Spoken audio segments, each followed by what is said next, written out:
everything on the line right now as the party is in Alrighty, chaos in many ways. and we are going live.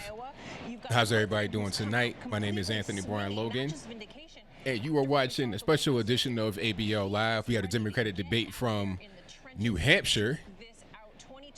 They've, quote-unquote, moved on from Iowa, although Iowa has not really been resolved yet, but we'll get to that at a later date, I suppose. Right now, you're just watching a little bit of the pre-show. The start time is at, I think, 8 p.m. Eastern, which is a little interesting. They usually don't start this early. It's been like 9 o'clock, so that's a little different. But, hey, we're here just waiting on them to get started. And thank y'all for joining. I definitely appreciate you. Please like the video, share the video, do all that good stuff. And we're going to get into the debate as soon as it begins. This is going to be from 8 to 11. Now, I don't know how much they had to talk about to make it be 3 hours, but we'll see. We'll most certainly see if there's going to be any padding or whatever the case may be. I have the sound on in the background, but I have it kind of low because they're not really saying anything right now, honestly. It's just kind of there so you know that it's there. That's pretty much all that there is. But this eventually, at about 9 minutes now, it'll change over to the actual debate. So we're just go ahead and getting started right now. Thank y'all for joining. I most certainly appreciate you. And, the candidates on stage, I almost forgot that part. We're going to have Creepy Joe, Bernie Sanders, Pocahontas, Amy Klobuchar, Pete Buttigieg, Edge, whatever his name is. You guys know who I'm talking about. Andrew Yang and Tom Steyer.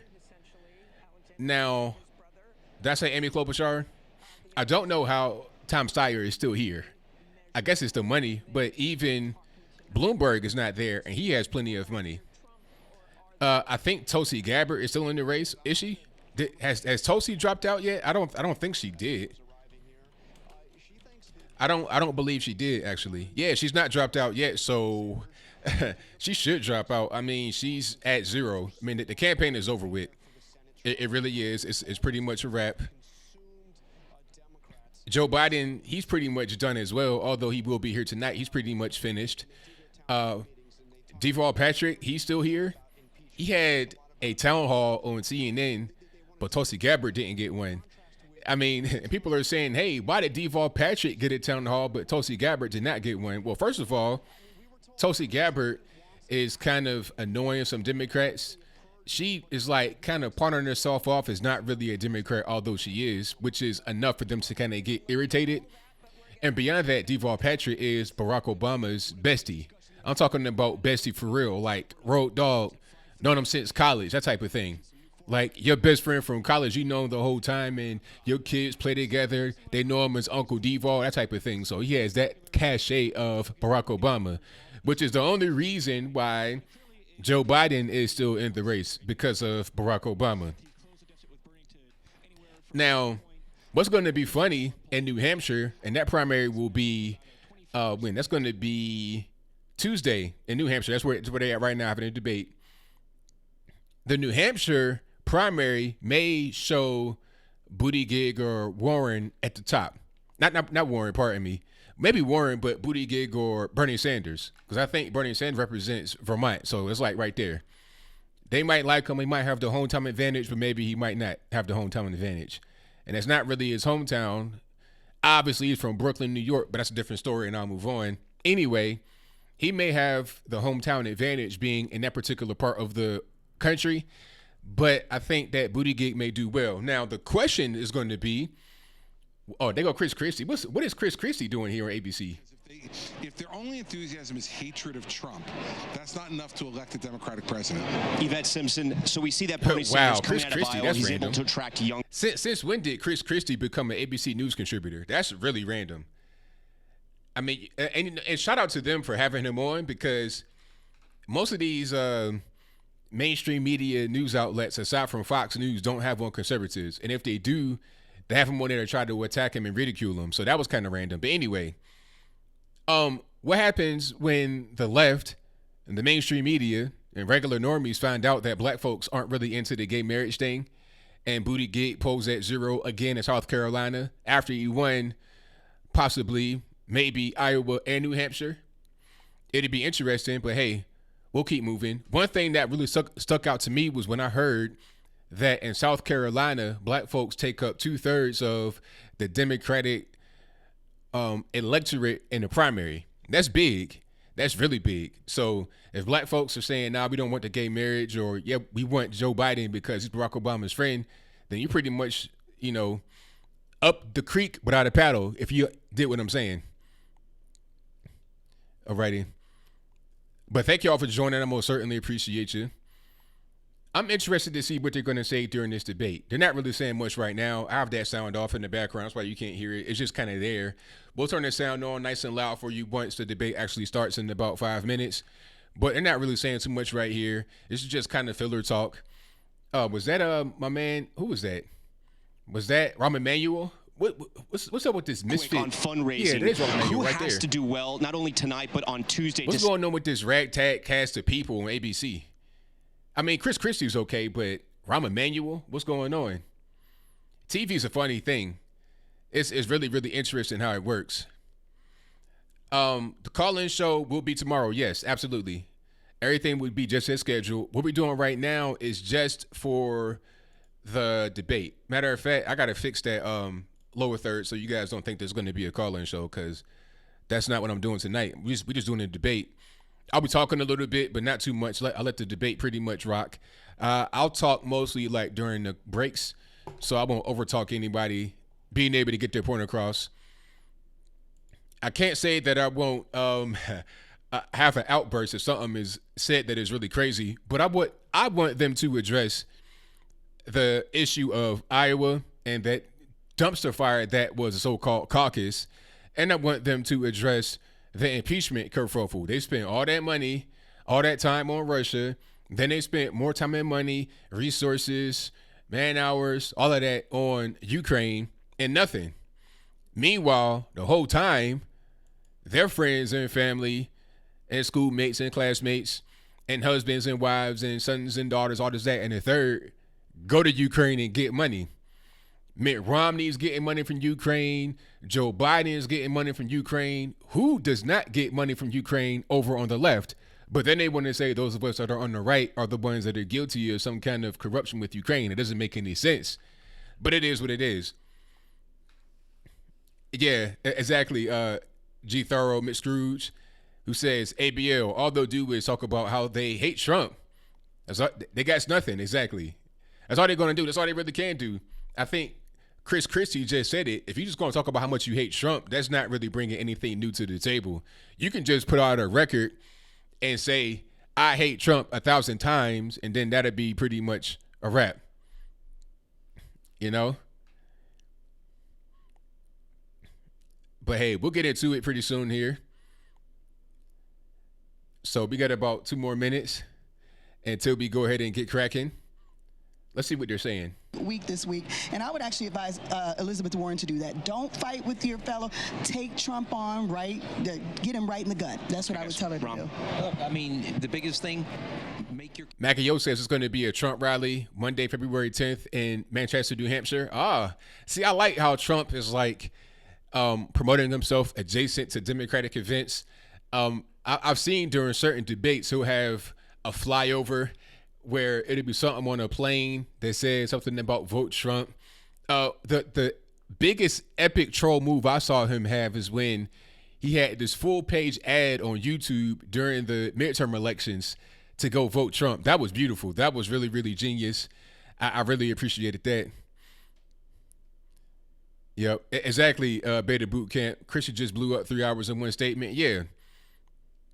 Rhino means Republican in name only. R-I-N-O. Rhino. That would be your Mitt Romneys, John McCain's, people like that. You understand? Justin the Mash, Monster Mash, people like that. Republican in name only. All right. But we're going to get into it pretty soon here. Like I said, this debate is from 8 p.m. Eastern to 11 p.m. Eastern. A long debate. Here on ABC News for all this right after the debate.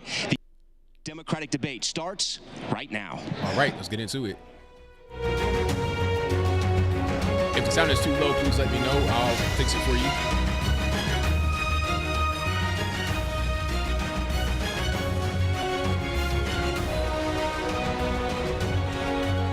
all good, Jeremy Piper. I thank y'all for joining, because without y'all, I couldn't beat me. So thank y'all.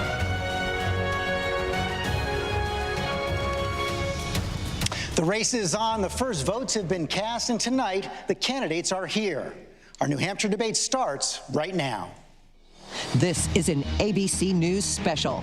We are on the cusp of changing the game for ordinary Americans. We want a government that represents all of us. We need a president who's not only ready to fight, but is also ready to heal this country.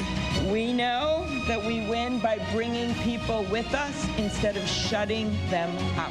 We need solutions that will actually move our communities and our country forward.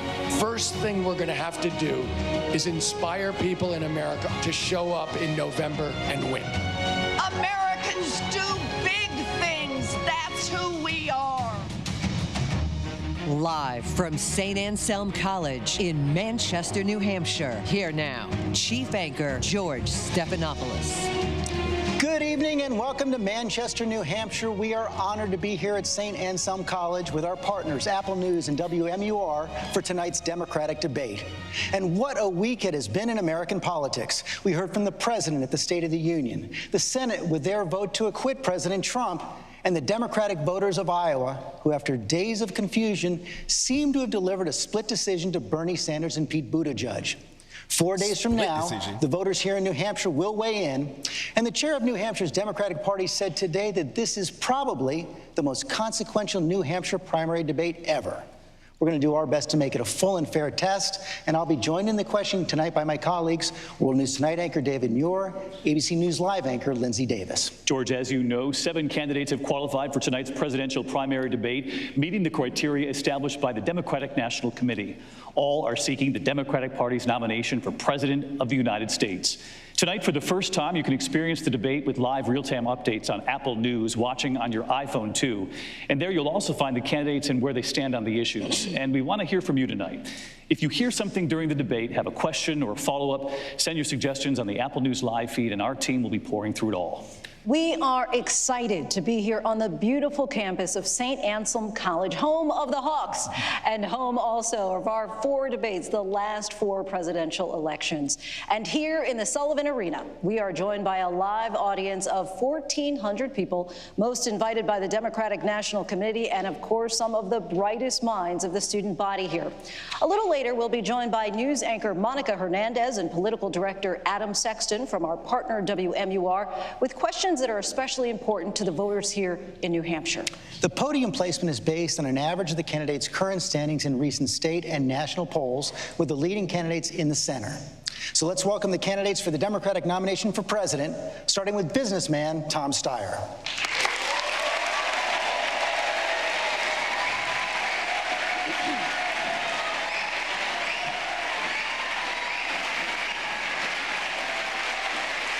Minnesota Senator Amy Klobuchar.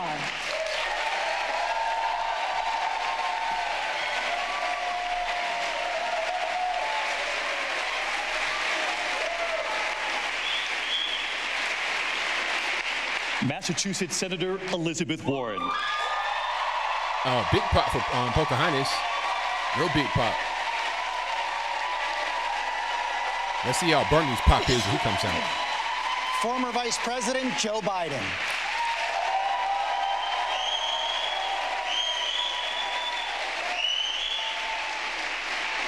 Vermont Senator Bernie Sanders. Okay, big pop for Bernie.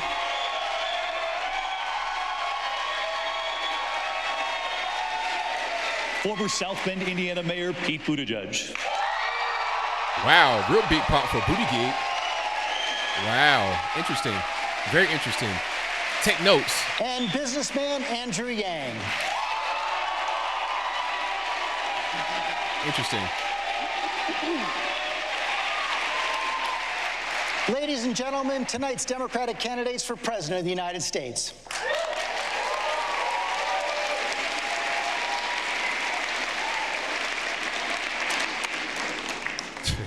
Man, bunch of losers on stage. Awkward. And as the candidates now make their way to the podium, the rules of this debate are very basic. They've been established in advance. Candidates will in fact have 1 minute, 15 seconds to answer a direct question and 45 seconds for a rebuttal or a response as directed by one of the moderators. Candidates will each see green and yellow lights indicating how much time they have remaining, and when time is up, the light will turn red. So here now, the New Hampshire Democratic debate. Candidates, welcome. Vice President Biden, the first question is for you. In the last few days, you've been saying that Democrats will be taking too big a risk if they nominate Senator Sanders or Mayor Buttigieg. But they came out on top in Iowa. What risk did the Iowa Democrats miss? Oh, they didn't miss anything. This is the long race. I took a hit in Iowa, and I'll probably take a hit here. Traditionally, Bernie won by 20 points last time, and usually it's the neighboring senators that do well. But no matter what, I'm still in this for the same reason. We have to restore the soul of this country, bring back the middle class, and make sure we bring people together. And so it's a simple proposition. It doesn't matter whether it's this one or the next. I've always viewed the first 4 encounters, 2 primaries and 2 caucuses, as the starting point. And so that's how I view it. But why are Senator Sanders and Mayor Buttigieg too big a risk for Democrats? Well, you know that with regard to Senator Sanders, the president wants very much to stick a label on every candidate. We're going to not only have to win this time, we have to bring along the United States Senate. And Bernie's labeled himself, not me, a Democratic socialist. I think that's the label that the president's going to lay on everyone running with Bernie if he's a nominee. And Mayor Buttigieg is a great guy and a real patriot. He's a mayor of a small city who has done some good things, but has not demonstrated he has the ability to, and we'll soon find out, to get a broad scope of support across the spectrum, including African Americans and Latinos. Senator Sanders, let me give you the chance to respond first. President Trump certainly thinks this label socialism will work. At the State of the Union, he said socialism destroys nations. He's never going to let socialism destroy American health care. And before the Super Bowl, he joked with Sean Hannity about your honeymoon in Moscow. Those hits are going to keep coming if you're the nominee. Why shouldn't Democrats be worried? Because Donald Trump lies all the time.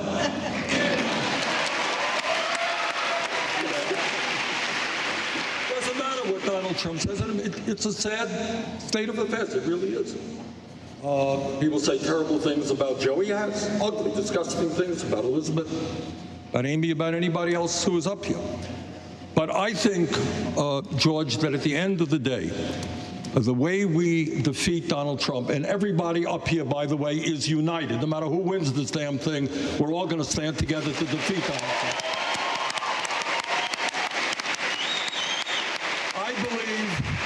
I believe that the way we beat Trump is by having the largest voter turnout in the history of this country. And that is appealing to working class people who have given up on the political process because they don't believe that anybody is hearing their pain, perceiving their pain, feeling their pain. And we got to bring young people into the political process. I'm very proud that in Iowa, we won the popular vote by 6,000 votes. What was most significant is we increased voter turnout for young people under 29 by over 30%. We do that nationally, we're going to defeat Donald Trump. Let me follow up there, and then we'll move on. But back in Iowa, the turnout this year was about the same as it was in 2016, far below what it was in 2008 when President Obama won. That's true, and that's a disappointment, and I think all of us probably could have done a better job in bringing out our supporters. But if there is a good spot, a good aspect about that campaign is that young people came out in higher numbers than they did during Obama's historic 2008 campaign. And if that happens nationally, we're going to win and defeat Trump. Before I move on to Mayor Buttigieg, let me just ask, is anyone else on the stage concerned about having a Democratic socialist at the top of the Democratic ticket? I'm not. Senator Klobuchar? Bernie and I work together all the time, but I think we are not going to be able to outdivide the divider in chief. And I think we need someone to head up this ticket that actually brings people with her instead of shutting them out.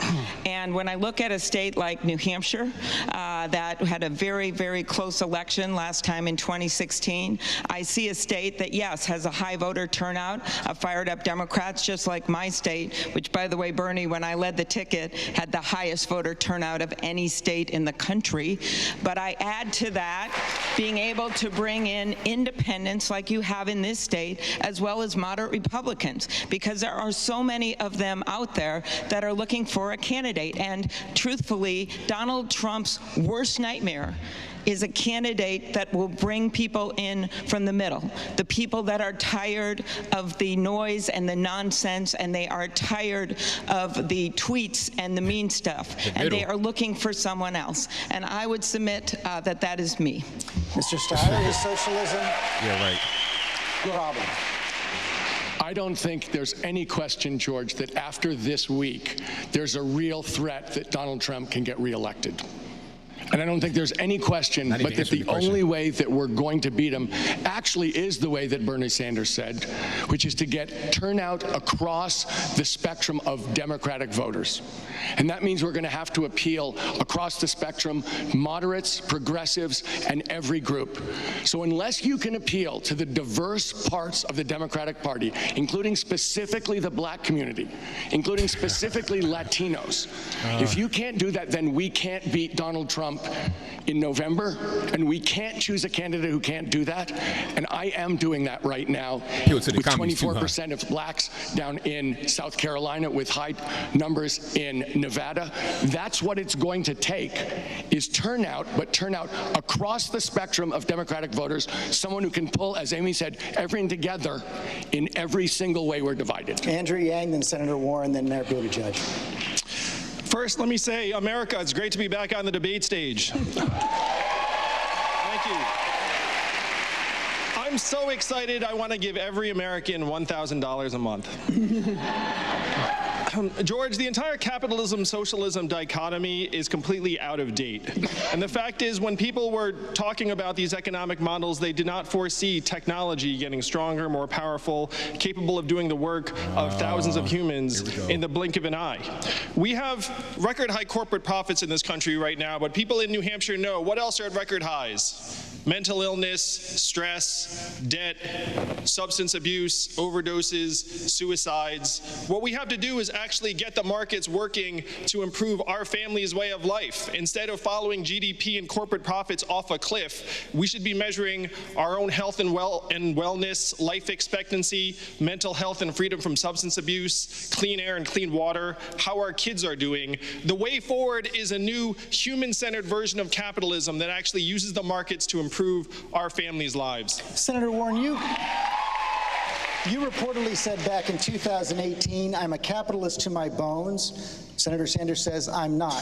Is that your biggest difference with Senator Sanders? Oh, Bernie and I have been friends for a long time. We have a lot of things in common. We have a lot of things that we differ on.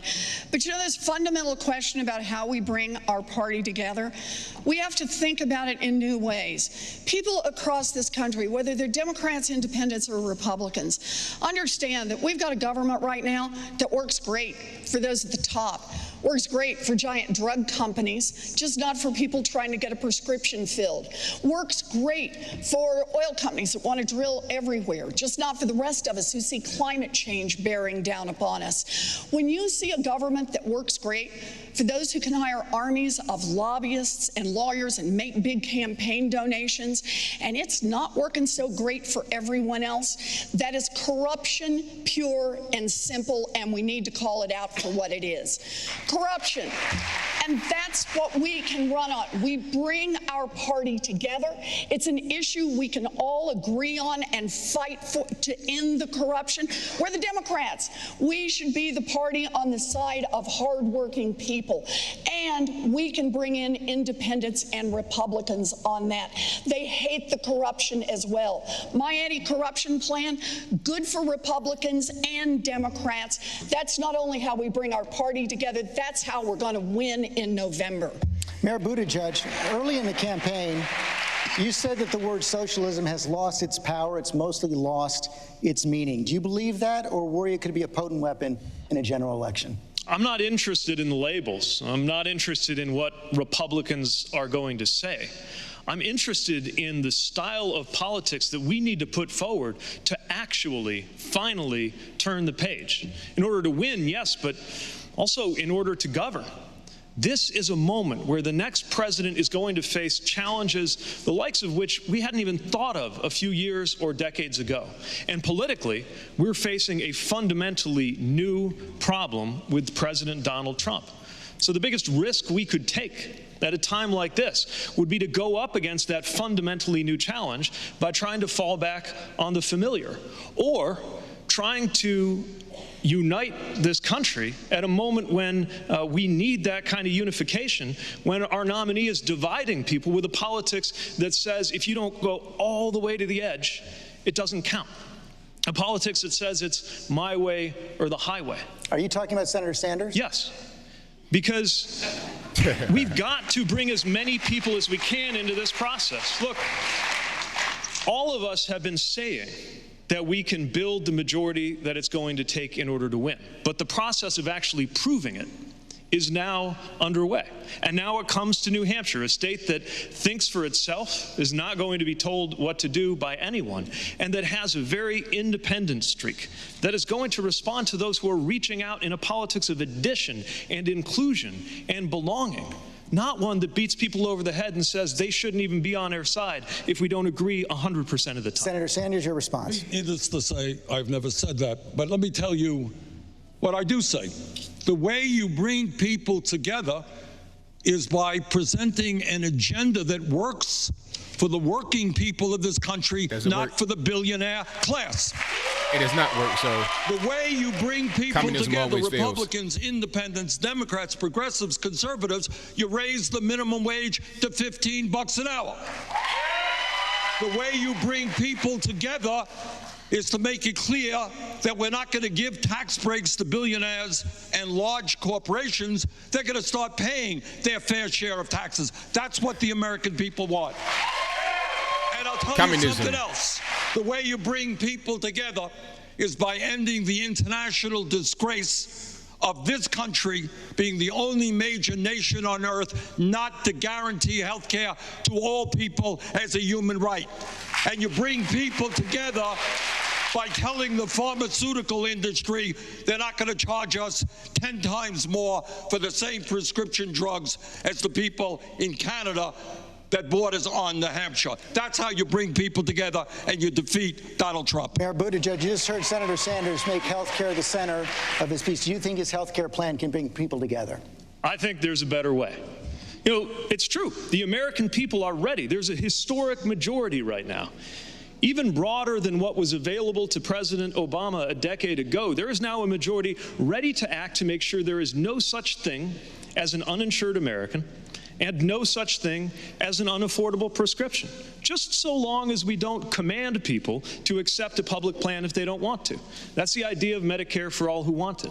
My point is, what I am offering is campaigning for all of these things that America wants. Yes, higher wages, doubling the rate of unionization in this country, making corporations and the wealthy pay their fair share, delivering health care and college affordability, but also offering a way to do these game-changing transformations that will actually galvanize and energize, not polarize, the American people. That is not only what we need in order to win, it's what we need in order to govern and actually get these things done. Vice President Biden, how do you unify the country?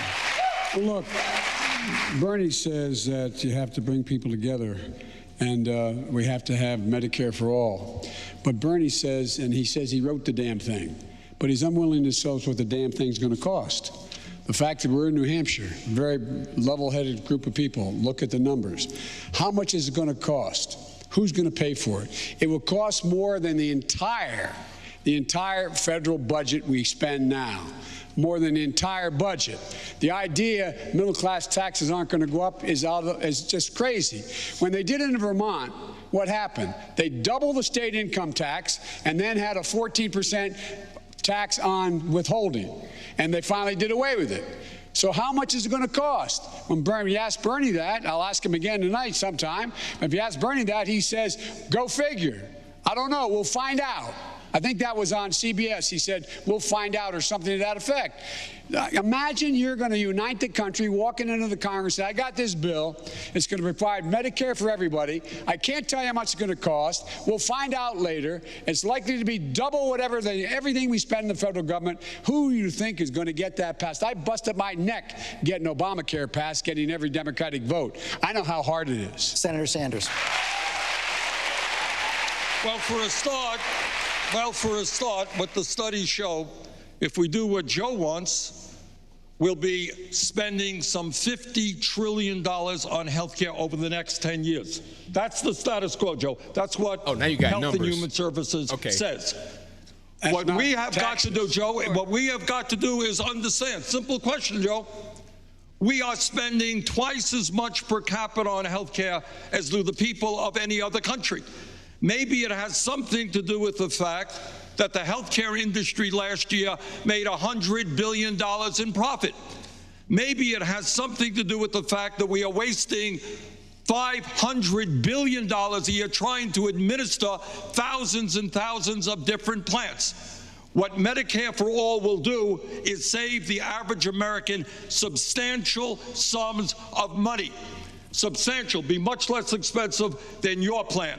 And we will expand Medicare to include dental care, eyeglasses, hearing aids, and home health care as well. Vice President Biden, 30-second response, then Senator Klobuchar after that. 30-second Yeah, 30 seconds response. 30-second response. My proposal gives you a choice. You're going to be covered. You have Medicare if you want it. You turn out, we're going to restore all the cuts that they made in Obamacare. We're going to reduce drug prices, reduce prescription prices, reduce copays, et cetera. And it costs a lot of money. It costs $750 billion over 10 years.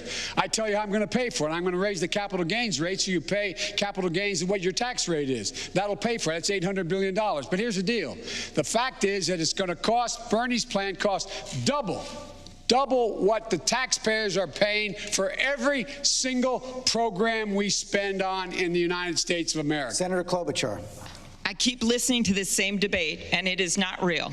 It is not real, Bernie, because 2/3 of the Democrats in the Senate are not on your bill, and because it would kick 149 million Americans off their current health insurance in 4 years. And let me say what else. Elizabeth wants to do it in 2 years. And Pete, while you have a different plan now, you sent out a tweet just a few years ago that said, henceforth, forthwith, indubitably, affirmatively, you are for Medicare for all for the ages. And so I would like to point out that what leadership is about is taking a position, looking at things, and sticking with them. I have long believed that the way that we expand health care to more people and bring down premiums is by building on the Affordable Care Act with a nonprofit public option. That is the best way to do it. And practically, look at this. The Affordable Care Act is now nearly 10 points more popular than the President of the United States. No. So why would we talk about blowing it up? It's not very popular at all, man. What we need to do is build on it. Mental health care, addiction, long-term care. Those are the things that would make it better. Senator Warren and Mayor Buttigieg, you were both invoked. I want you each to respond and then go back to Senator Sanders. So I think we need to think about health care a little differently, and that is 36 million Americans last year couldn't afford to have a prescription filled, and that includes people with health insurance. I want everyone in here to think about what that means. They were worried enough or sick enough that they went to a doctor looked at it and said, that's serious enough to write a prescription.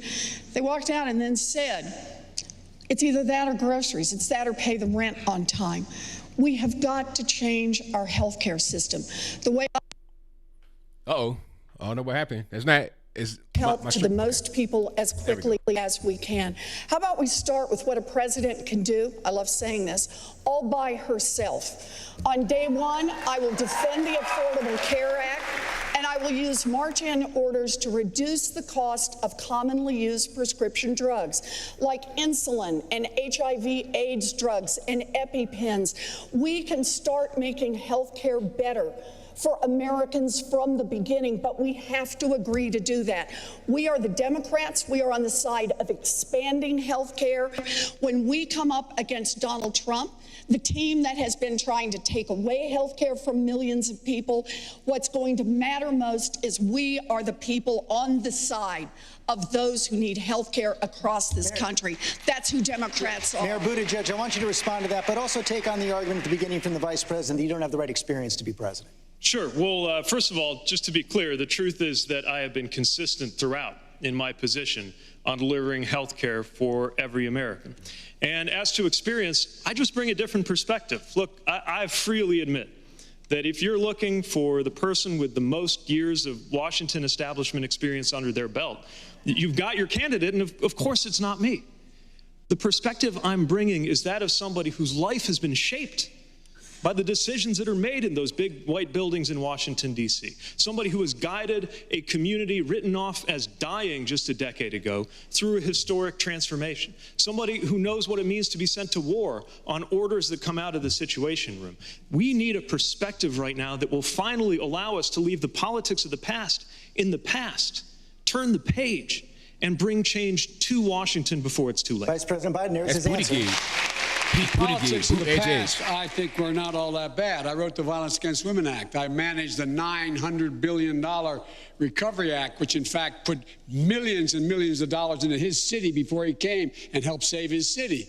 I was able to do it. I was able to pass the chemical weapons ban, arms control, and I was the first major leader holding public office to call for same-sex marriage. So I don't know what about the past of Barack Obama and Joe Biden was so bad. What happened?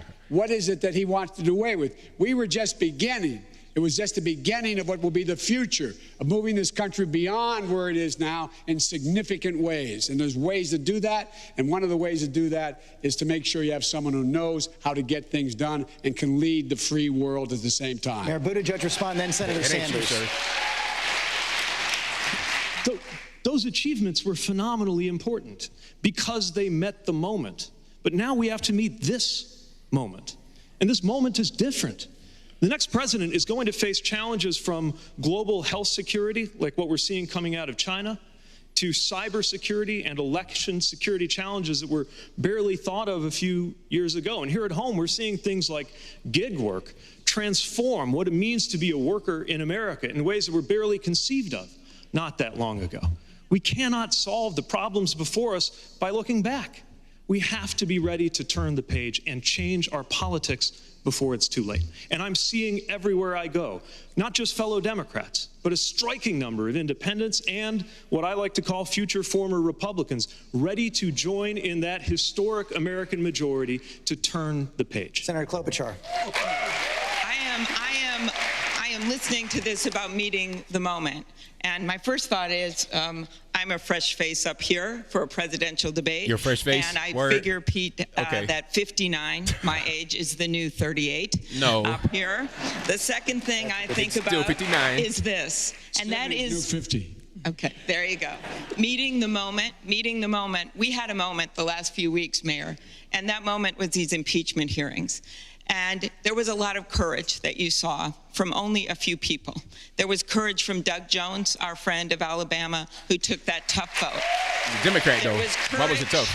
There was courage from Mitt Romney, who took a very, very difficult vote. A snake.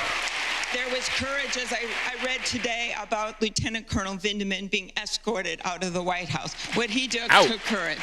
But what you said, Pete, as you were campaigning through Iowa, as three of us were jurors in that impeachment hearing, you said it was exhausting to watch and that you wanted to turn the channel and watch cartoons. Me too. It is easy to go after Washington because that's a popular thing to do. It is much harder, as I see Senator Shaheen in the front row, such a leader. It is much harder to lead and much harder to take those difficult positions because I think this going after every single thing that people do because it's popular to say and makes you look like a cool newcomer, I don't think that's what people want right now. We have a newcomer in the White House, and look where it got us. I think having some experience is a good thing. Senator Sanders, then Mayor Buttigieg. George, can I say, at the end of the day, we got to ask ourselves a very simple question, whether it's health care, in fact, or anything else. Why are we the only major country on earth that doesn't guarantee health care to all people, pay the highest prices in the world for prescription drugs, have 87 million people uninsured or underinsured, 30,000 die because they don't get to a doctor on time, and 500,000 people going bankrupt? For what reason? Because they have cancer or heart disease or Alzheimer's. We got to ask that question. Why is it? Why have we been talking about health care in this country for 100 years? And here is the answer.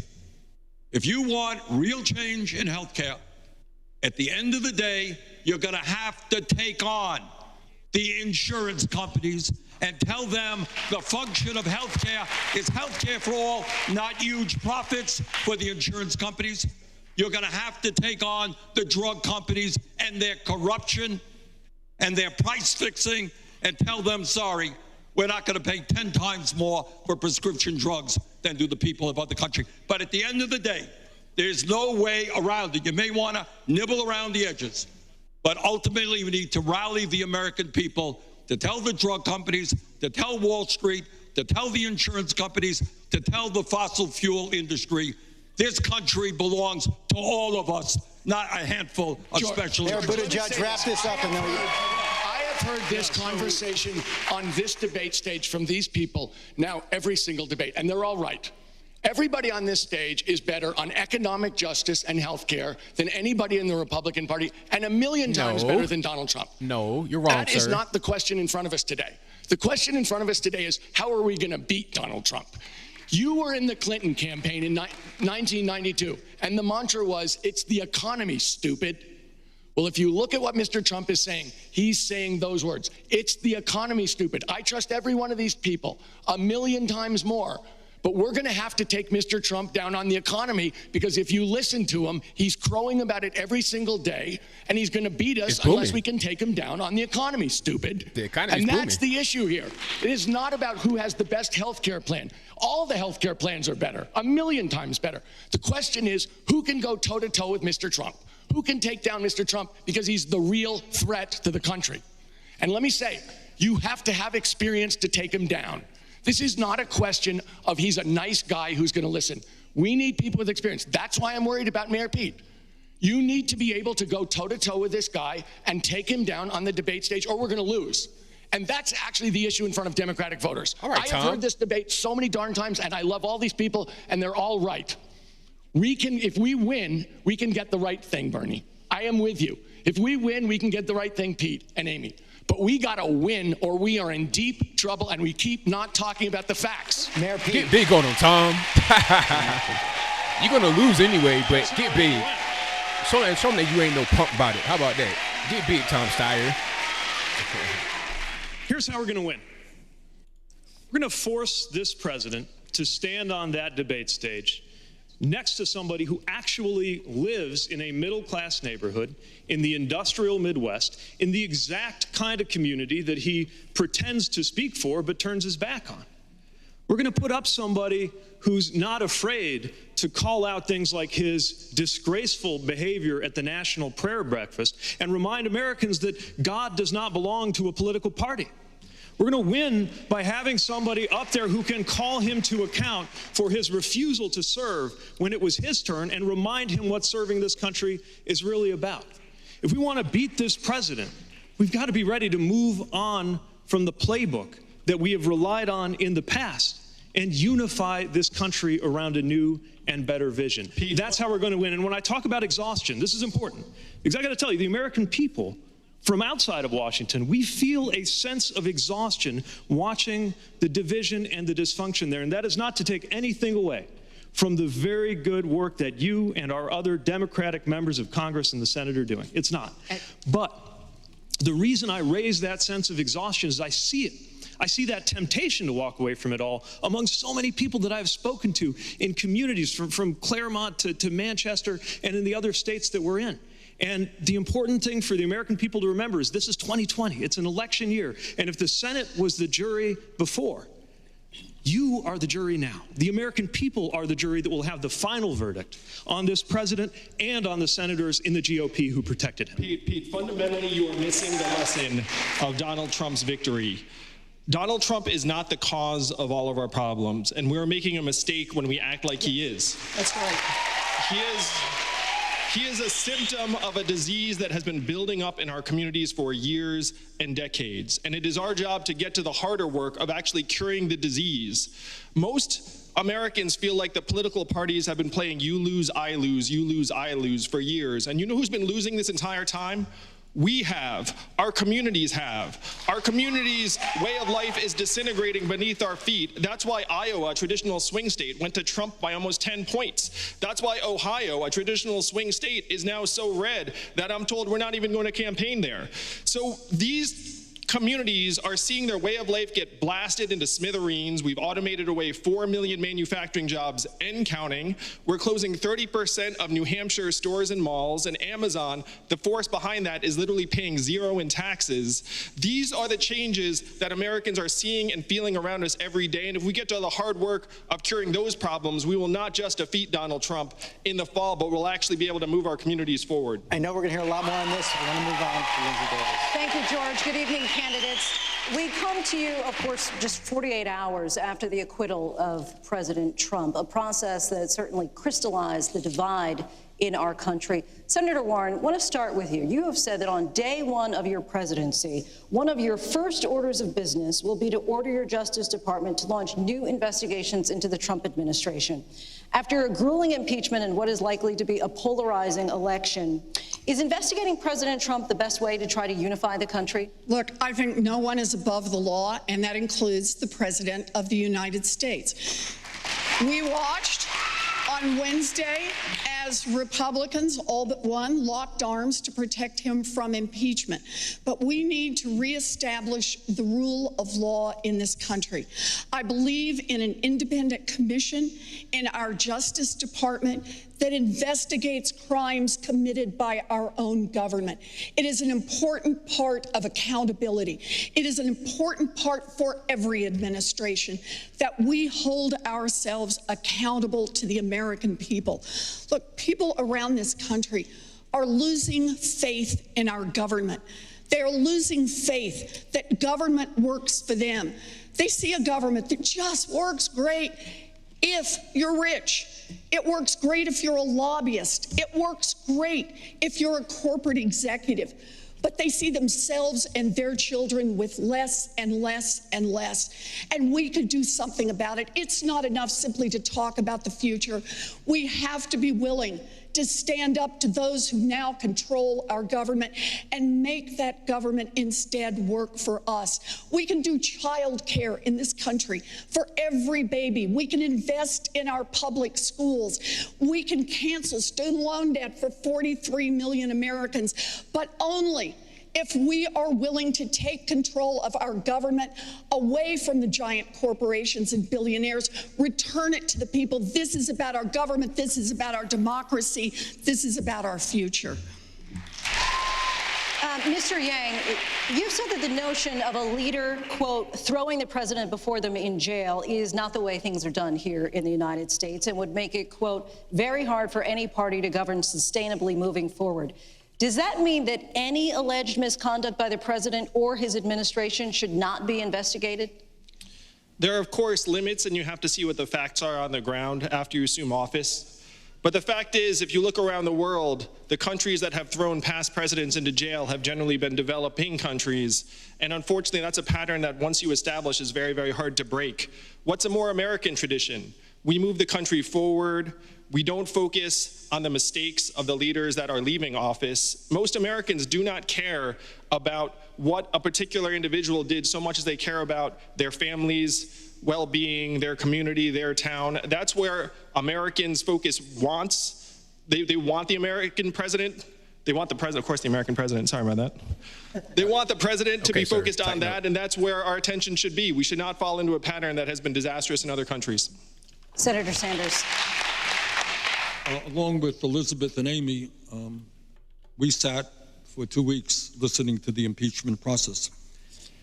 And here's what I think the horror and the danger of what happened was: not only the acquittal of Trump, who in fact committed impeachable offenses and obstructed Congress, it is the precedent that it set.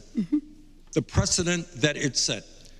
And what that precedent is about now is, in the future, you're going to have presidents who say, hey, Governor, you want highway money? You better support me, or you're not going to get it, because I am the president. I can do anything I want.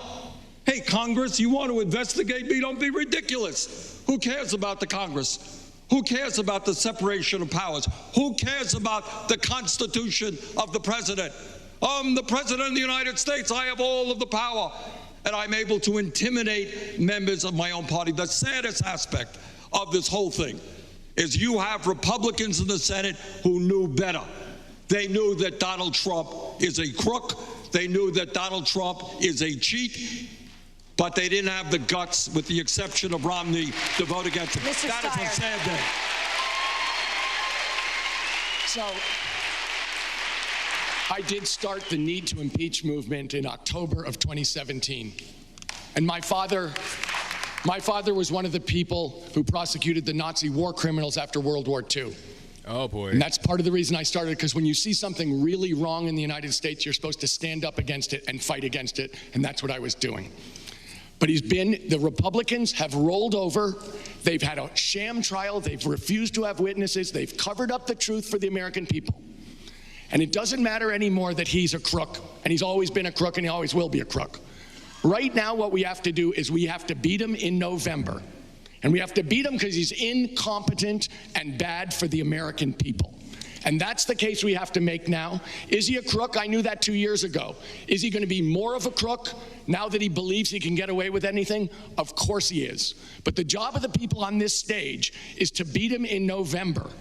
And that's going to be based on what we can deliver for the American people. The fact that he's incompetent as a president, his economy isn't delivering for working people, the jobs don't pay enough for people to live on. We've got to take him down on the economy and get him out of the White House as soon as possible. Thank you, Mr. Steyer. Impeachment is, of course, over, but Republicans in Congress have already started investigating Vice President Biden's son, Hunter. Mayor Buttigieg, do you think that there's a danger for the Democratic Party to nominate a candidate who is still under the threat of investigation? No. And we're not going to let them change the subject. This is not about Hunter Biden or Vice President Biden or any Biden. This is about an abuse of power by the president. Look, the Vice President and I and all of us are competing, but we've got to draw a line here. And to be the kind of president, to be the kind of human being who would seek to turn someone against his own son, who would seek to weaponize a son against his own father, is an unbelievably dishonorable thing that is just one more example of why we as a party have to be completely united in doing whatever it takes at the end of the day to make sure that this president does not get a second term. Vice President Biden. Look, I thank my colleague for saying that. It is a diversion. But here's the deal. Whomever the nominee is, the president's going to make up lies about. He thinks he has free reign right now. One of the things that I think is really important is we have to be authentic with the American people about what we're going to do and how we're going to do it. And by the way, Colonel Vindman got thrown out of the White House today, walked out. I think we should, and at the same time, he should be pinning a medal on Vindman and not on Rush Limbaugh. Wow. And I think, really, Joe? I think what we should be doing now. I think we should all stand and give Colonel Vindman a show of how much we supported him. Stand up and clap for Vindman. This man got stage 4 cancer. Who we are. Okay, you know what? We are All right, I remember that. I'll remember that. Thank you, Vice President Biden. The Democratic Party's last presidential nominee, Hillary Clinton, has criticized Senator Bernie Sanders' track record in the Senate. I'm not sure we were able to hear that question. Okay, sure. The Democratic Party's last presidential nominee, Hillary Clinton, has criticized Senator Bernie Sanders' record in the Senate, saying nobody likes him, nobody wants to work with him, he got nothing done. Senator Klobuchar, you serve with Senator Sanders in the Senate. Is he going to be able to get the support? Not if you like him, but is he going to be able to get the support that he needs from Republicans? Okay. I like Bernie just fine. We actually have worked together on a number of things, including pharmaceuticals. We actually had a vote late at night one time, Klobuchar-Sanders amendment, to bring in less. Sanders Klobuchar. No. It was not. To bring in less expensive drugs from other countries, since in this great state of New Hampshire, like in Minnesota and Vermont, we can see Canada from our porch. And we ended up getting, I think, 14 Republican votes. And they might not have noticed what was happening late at night, but we got those. And I think that it is just an example of what we need to do here, because I've been listening to this discussion. I agree with my colleagues. We must unite. But the way that we unite is by having an optimistic economic agenda for America. That is what we must do. And that means taking on a president, if you want to talk about being tough enough to take him on, taking on a president that literally went down to Mar-a-Lago after he signed that Republican tax bill and looked at all his friends and said, you just got a lot richer.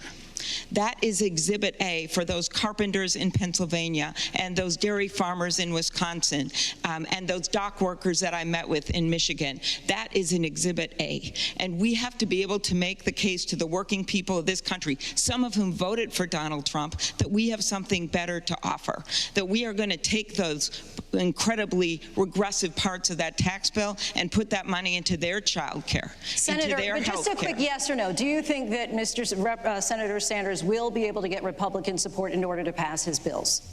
That I don't know. I know we did on that bill, but the point is, I think we're better off with someone that has the receipts, someone that has actually won big time with Republicans and independents. And I'm the only one up on this stage, you can check it out, that has consistently won in red congressional districts. Not once, not twice, but 3 times. And when I did it, I didn't just do it for me. I led a ticket. I flipped the state house every single time because I have a way of working with people that I think should be valued here as we look at these candidates. And it's one of the reasons that I got the New York Times endorsement along with Elizabeth, and that I got the endorsements of the 3 major papers here in New Hampshire, which is the Union Leader, the Seacoast papers, and the Keene Sentinel. I think that matters. Read those editorials, and you will get a sense of what I'm about. Thank you, Senator. Senator Sanders. I must confess I don't get too many newspaper editorial support. Must confess that. You got the Conway endorsement. I did. We're very proud of that. There we go. But let me just say this. I think the question started off with Secretary Clinton's critique. I think, quite honestly, as we face one of the great political crises facing America, our job is to look forward and not back to 2016. And I hope that Secretary Clinton and all of us can come together and move in that direction. Now, second of all, in terms of Republicans, let me say that in my own great state of Vermont, my memory is correct, Amy, I got 25% of the Republican vote. And in fact, there were periods when I was in the House of Representatives, a number of years, where I passed more amendments on the floor of the House in a bipartisan way than any other member of the House. And that is when you bring people together on an issue. There are many conservative Republicans, for example, who are concerned about civil liberties. At least they used to be concerned about civil liberties. There are Republicans, as you know, who are concerned about the high cost of prescription drugs. There are ways that we can work with Republicans on issues where we have a common basis. Let's do that. David. Lindsay, thank you. Good evening, all. I want to turn to America's role in the world and readiness to be commander-in-chief on day one. Just this week, you saw it, during the State of the Union, President Trump offered an indication of what he'll tout on the campaign trail. He celebrated the U.S. airstrike that killed top Iranian General Qasem Soleimani, saying Soleimani was the Iranian regime's most ruthless butcher, a monster who murdered or wounded thousands of American service members in Iraq. Mayor Buttigieg, you're the only veteran standing on this stage, and while there's still debate about whether or not there was an imminent threat, There is no debate about whether or not Soleimani was a bad actor who was responsible for the deaths of many Americans.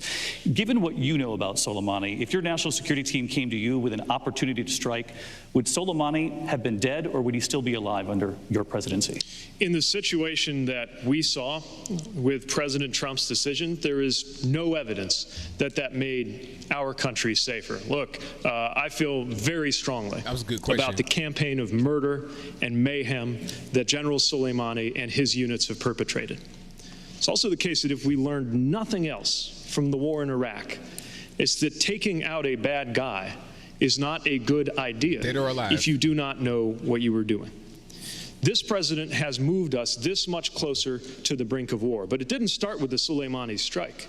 It started with withdrawing us from the Iran nuclear deal that his own administration certified was working.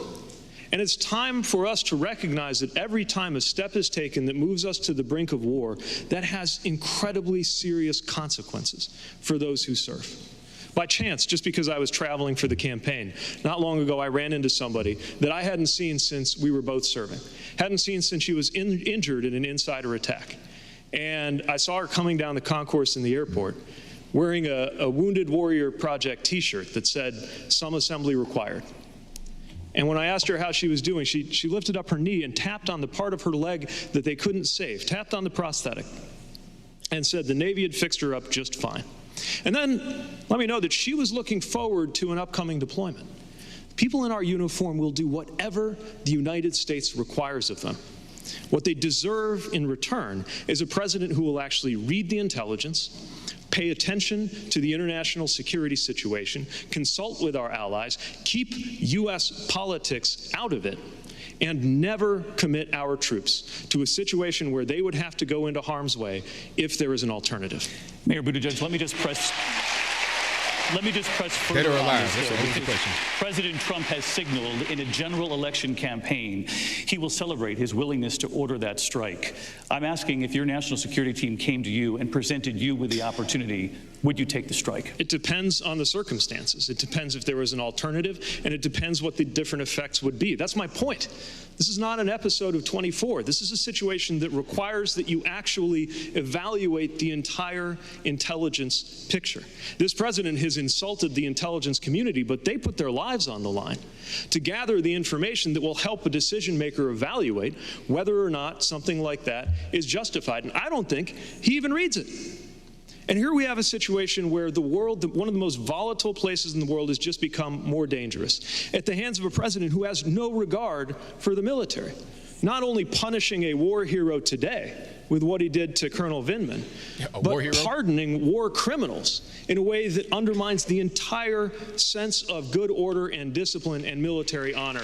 We deserve a better commander-in-chief. Mayor Buttigieg, thank you. I do want to take this to Vice President Biden next, because we know that the Obama administration was aware of the threat that Soleimani posed. So was the Bush administration before it. I'm asking tonight, as commander-in-chief, though, would you have ordered the strike?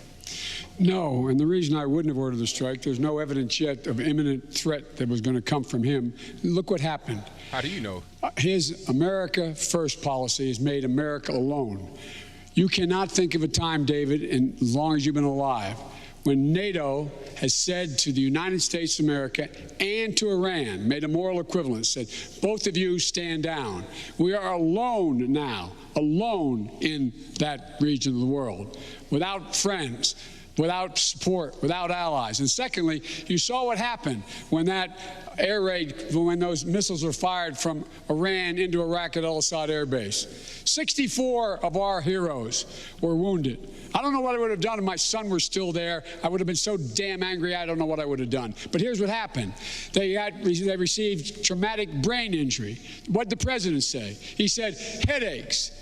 Not bad. Headaches. That's all they are. This guy doesn't deserve to be commander-in-chief for one more day. TBI could be a concussion. They're making this like it's more than what it is. You have called this assassinating a government official. Yeah. You would not have ordered the strike. Right. Look, here is the danger, David. There are very bad leaders all over the world. Kim Jong-un in North Korea is probably responsible for the death of hundreds of thousands of his people, threatening all of Asia with nuclear weapons. You got Mohammed bin Salman in Saudi Arabia, who is a terrible murderer, who murdered Khashoggi in cold blood and dismembered his body. You have Putin in Russia, who has been involved in political assassinations of his enemies. You got Xi in China, who's put 1 million Muslims into concentration camps. You cannot go around saying, you're a bad guy, we're going to assassinate you. And then you're going to have, if that happens, you're opening the door to international anarchy. That every government in the world will then be subjected to attacks and assassination. What we have got to do, which Trump does not understand, is strengthen the State Department and our diplomatic capabilities, not just the military. What we have got to do is bring countries around the world together with our power and our wealth and say, you know what, let us sit down and work out our differences through debate and discussion at the UN, not through more and more war and the expenditures of trillions of dollars and the loss of God knows how many lives. Senator Sanders, thank you. This does take me to Afghanistan and to America's longest war. And Senator Warren, you recently said, quote, we have one general after another in Afghanistan who comes in and says, we've just turned the corner. And then what happens? It's all the same. Someone new comes in and says, we've just turned the corner. You said so many say it, we're going in circles. We were on the ground in Afghanistan and in Iraq in recent months, and the generals told us that the U.S. needs some U.S. presence on the ground, U.S. Special Forces, some presence to go after ISIS and the terrorists. If you're commander-in-chief, would you listen to the generals, or do they fall into the category of the generals you mentioned before? No, look, I sit on Senate Armed Services Committee, so I get to the briefings from the generals on a regular basis. I've been to Afghanistan, to Iraq, I've been to Jordan, I've been throughout the region. I've been there with John McCain, I've been there with Lindsey Graham, to ask the hard questions about what's happening, to ask our generals, to ask their generals, to ask people who are on the ground. And the bottom line is nobody sees a solution to this war. Nobody can describe what winning looks like. All they can describe is endless war.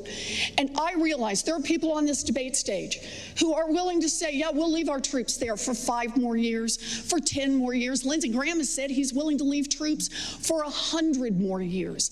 And yet, what has all these years of war brought us? Right now, the Afghan government controls less than 60% of the land. People don't have faith in it. It's a corrupt government. The opium trade is higher than ever.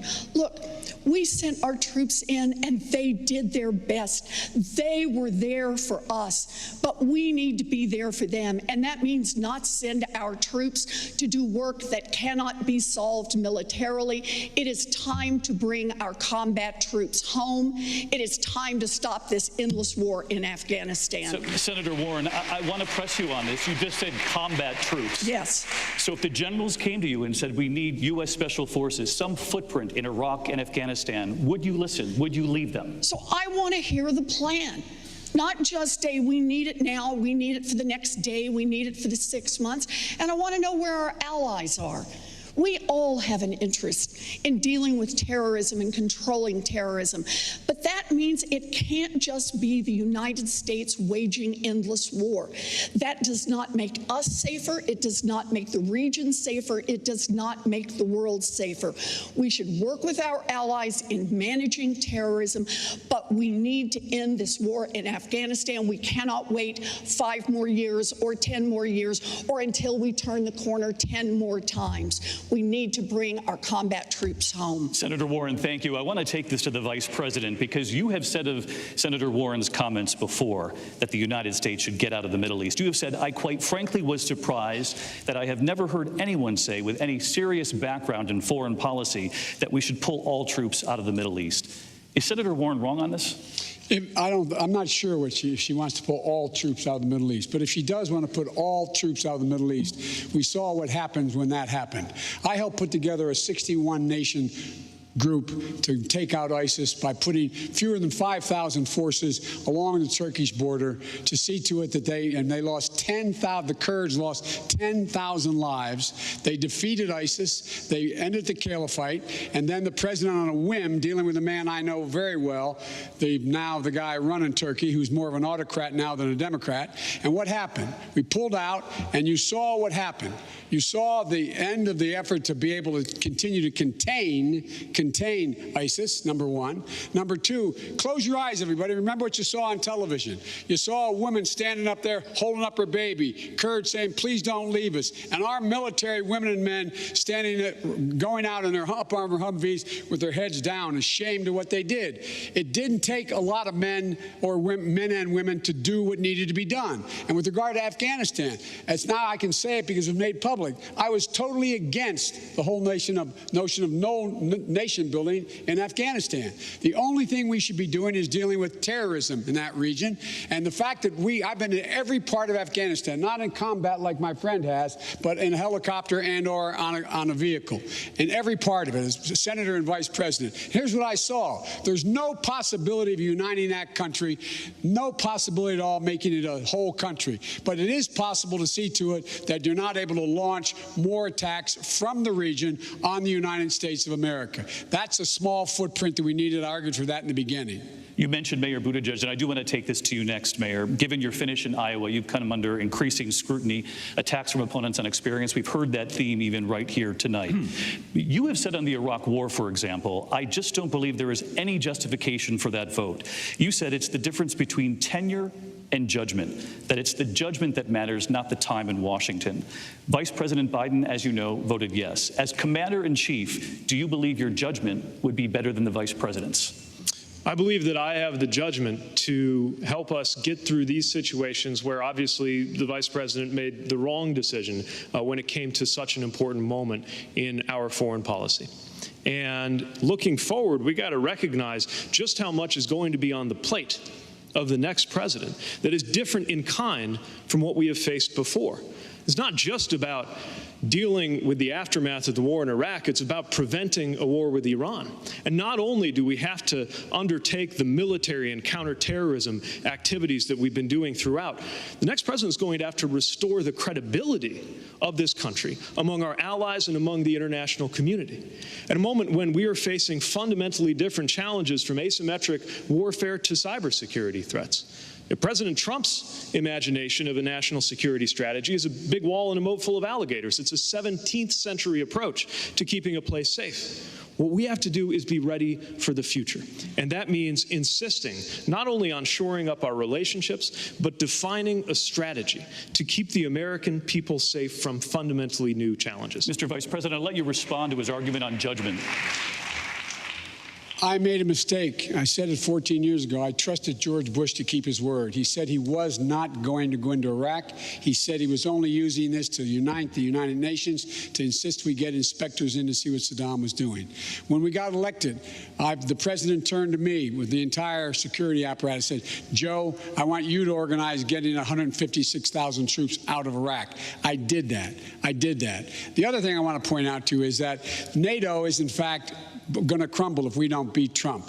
NATO is in real trouble. We need NATO for more reasons than just physical security. We need NATO to make sure that we do not allow Russia to continue to have its influence in Eastern Europe in ways that it had before. It wasn't just to stop the Soviet Union from coming into Europe. It was to make sure that we did not have a kleptocracy taking over that part of the world, to unite Europe in our behalf. I know how to deal with them. I know every one of these world leaders by their first names. They call me, I talk to them, and I believe I can get it done. Mr. Vice President, thank you. Mr. Steyer, I do want to bring you in on this because I noticed in the last 24 hours you have an attack ad running here in New Hampshire with images of Mayor Buttigieg, and you say over those images an untested newcomer. But I wanted to ask you tonight on this readiness to be commander-in-chief. You share the stage with a veteran from Afghanistan, a vice president who was in the Situation Room. What makes you most qualified of all candidates on this stage to be commander-in-chief? Well, let me say this. I agree with Pete Buttigieg that it's about judgment, not tenure. What we're hearing here is a very long dissertation about exactly how America should be the world's policeman. And what we've actually seen in the Middle East is that Barack Obama used diplomacy to get Iran to give up its nuclear ambitions in return for our releasing economic sanctions along with our partners around the world. So when we're talking about our role in the world and commander-in-chief, we have abandoned a diplomacy, we don't have a strategy, and we don't have allies. And actually, this view of the world, that our response should be military, is driven by our gigantic military complex and ignores the biggest problem that we face internationally in the world, which is climate change. And that cannot be solved with guns and tanks and planes. That can only be solved with diplomacy and allies and interaction with other countries. So in fact, what we are listening to right here is a discussion of 20 years of failed military action and how we should continue it and how we should continue spending $700 billion a year on defense when we spend $70 billion a year at the federal level on education. So let's talk about judgment here. I did not say we're going to keep military forces there. Mr. Vice President, I'll give you 30 seconds to respond. That's not what I said. I was part of the reason putting that deal together with Iran. I was there. I was involved in that. I was also part of the deal putting together the Paris Climate Accord. I brought in the Chinese. I was part of that. I was part of every major initiative we've had relative to diplomacy. Oh, my goodness. I have not argued for the placement of major numbers of U.S. combat troops. I have said, along with the President of the United States, Barack Obama, as his partner, I have said we have to strengthen NATO to make it clear that we keep our commitments when we make them. Like we don't keep our commitments to the Kurds. We must keep our commitments when we make them. Otherwise, we have no power whatsoever. And it's not about making sure we're policemen of the world. The only way not to become the policemen of the world is to have allies who will join us in dealing with failed states and terrorism. And that has to be done jointly by a whole lot of people, and it doesn't require a large number of U.S. troops, and I've never said that. Okay, can I respond to that, David? Senator Sanders, Can I respond to that? Because say this, if I might. Like Joe and others, I also heard the arguments in terms of the war in Iraq from Bush, from Cheney, from John Bolton, from the whole administration. I listened very carefully, and I concluded that they were lying through their teeth. And I not only voted against that war, but I helped lead the opposition. And it saddens me so much, if you hear what I said, it's on YouTube, my fears about all the destabilization that would take place by the U.S. invading Iraq. It's sad to me that is what happened. But let me just pick up on a point that Tom made, which is absolutely right. Trump wants to build a wall around America. Problem is, if we are going to deal with issues like climate change, not only do we in America have to take on the greed of the fossil fuel industry, we have to lead the entire world. This is not an American issue. It's a global issue. We got to bring China and Russia and Brazil and Pakistan and India and every major country on earth into the fight against climate change. And here is my dream. Maybe it's a radical dream, but maybe, just maybe, given the crisis of climate change, the world can understand that instead of spending $1.8 trillion a year collectively on weapons of destruction designed to kill each other, maybe we pool our resources and fight our common enemy, which is climate change. So, David, Senator Sanders, thank you. George, back to you. We have much more debate coming up, but we have got to take a break. We'll be right back. All right, and we're going to a break right quick. I'm not sure how long a break's going to be, but I'm going to just talk a little bit right here. Joe Biden looks terrible. He really looks awful. The guy needs to go ahead and quit. I mean, he's not polling very well. I don't know what that was right there between him and, I think that might have been Tom Steyer or somebody, but he looked awful. He really did. He said he had a problem with stuttering, and I do as well, and it'll flare up when you get to be tired. He looks like he's exhausted, and how is he going to actually succeed when he can't even stay awake? When you're talking about getting deep into the actual the what do you call it, the campaign, and you're out there having to do stuff all the time, every day. You got to go do these debates all the time with Donald Trump. Donald Trump would eat Joe Biden alive and spit him clean on out. He eat him alive. It wouldn't even be fair. It wouldn't even be something I want to see, honestly. It'd be like Mike Tyson beating up just some random tomato can that came from nowhere. You understand? Like, it wouldn't really be fair. But hey, if that's what you want to do, if you want to engage in that type of world, then you got to be able to be ready for it. And if you're not ready for it, then you got to move on and do something else.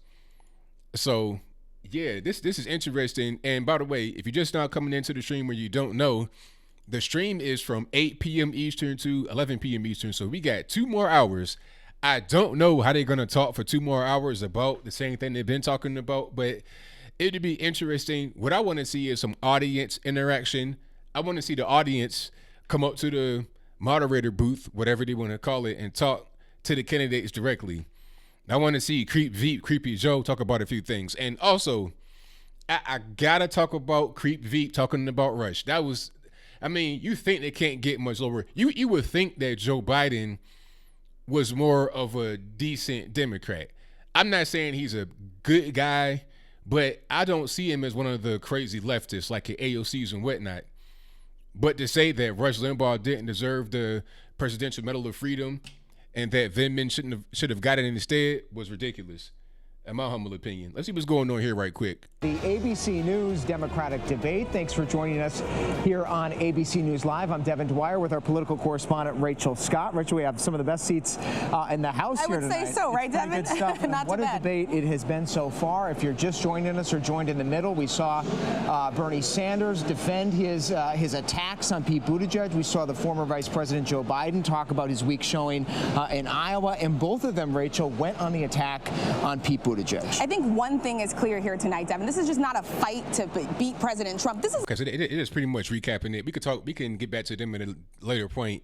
They're not really saying a whole lot. They're just giving their little 2 cents on it. So I'm gonna give my 2 cents. Okay, we don't got to hear them. We could just talk amongst each other. And shout out to everybody in the chat. We got 1674 live in the building. I appreciate y'all for being here.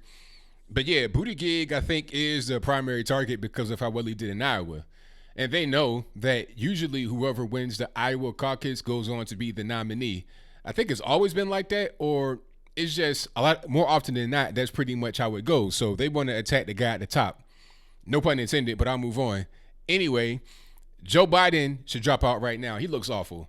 I mean, his age is important, but the main thing is just how he's looking. Bernie is, I think, 1 year older than Joe Biden, and he had a heart attack, but he looks and sounds better than Joe Biden. So I don't know what's going on with Joe Biden. Is it a mental thing? Something is happening, but he doesn't look good. He's out there just, slurring his words. When he's rushing and trying to be excited. Hold on, let's see what they're going to say about Joe. Agree on, right? Mayor Pete Buttigieg, who has just ramped up his attacks against the former vice president in this last stretch, came to his defense tonight on that stage saying that we will not allow the Republicans to change the subject. He says that we need to draw. Yeah, so, I mean, like, Joe's not going to do it. Buttigieg may perform well in New Hampshire. Is where they at right now having a debate. He may perform well here, but once he goes to South Carolina and other places, he'll get stomped. Okay, so they got Bernie Sanders, Buttigieg, Pocahontas, Joe Biden, Amy Klobuchar, Tom Steyer, Yang Gang, Tulsi Gabbard, Deval Patrick, and who is Bennett? Michael Bennett. Who is Bennett? And why is he running for president? Who is that? I don't even know. And this is what I do every day. So imagine just a regular everyday person that does not have the kind of time I have dedicated towards this, thinking about, who's running, who they're going to pick. Whoever Bennett is should just drop out right now.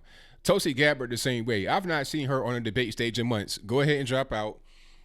Joe Biden can drop out right now. Yang Gang can drop out right now, honestly.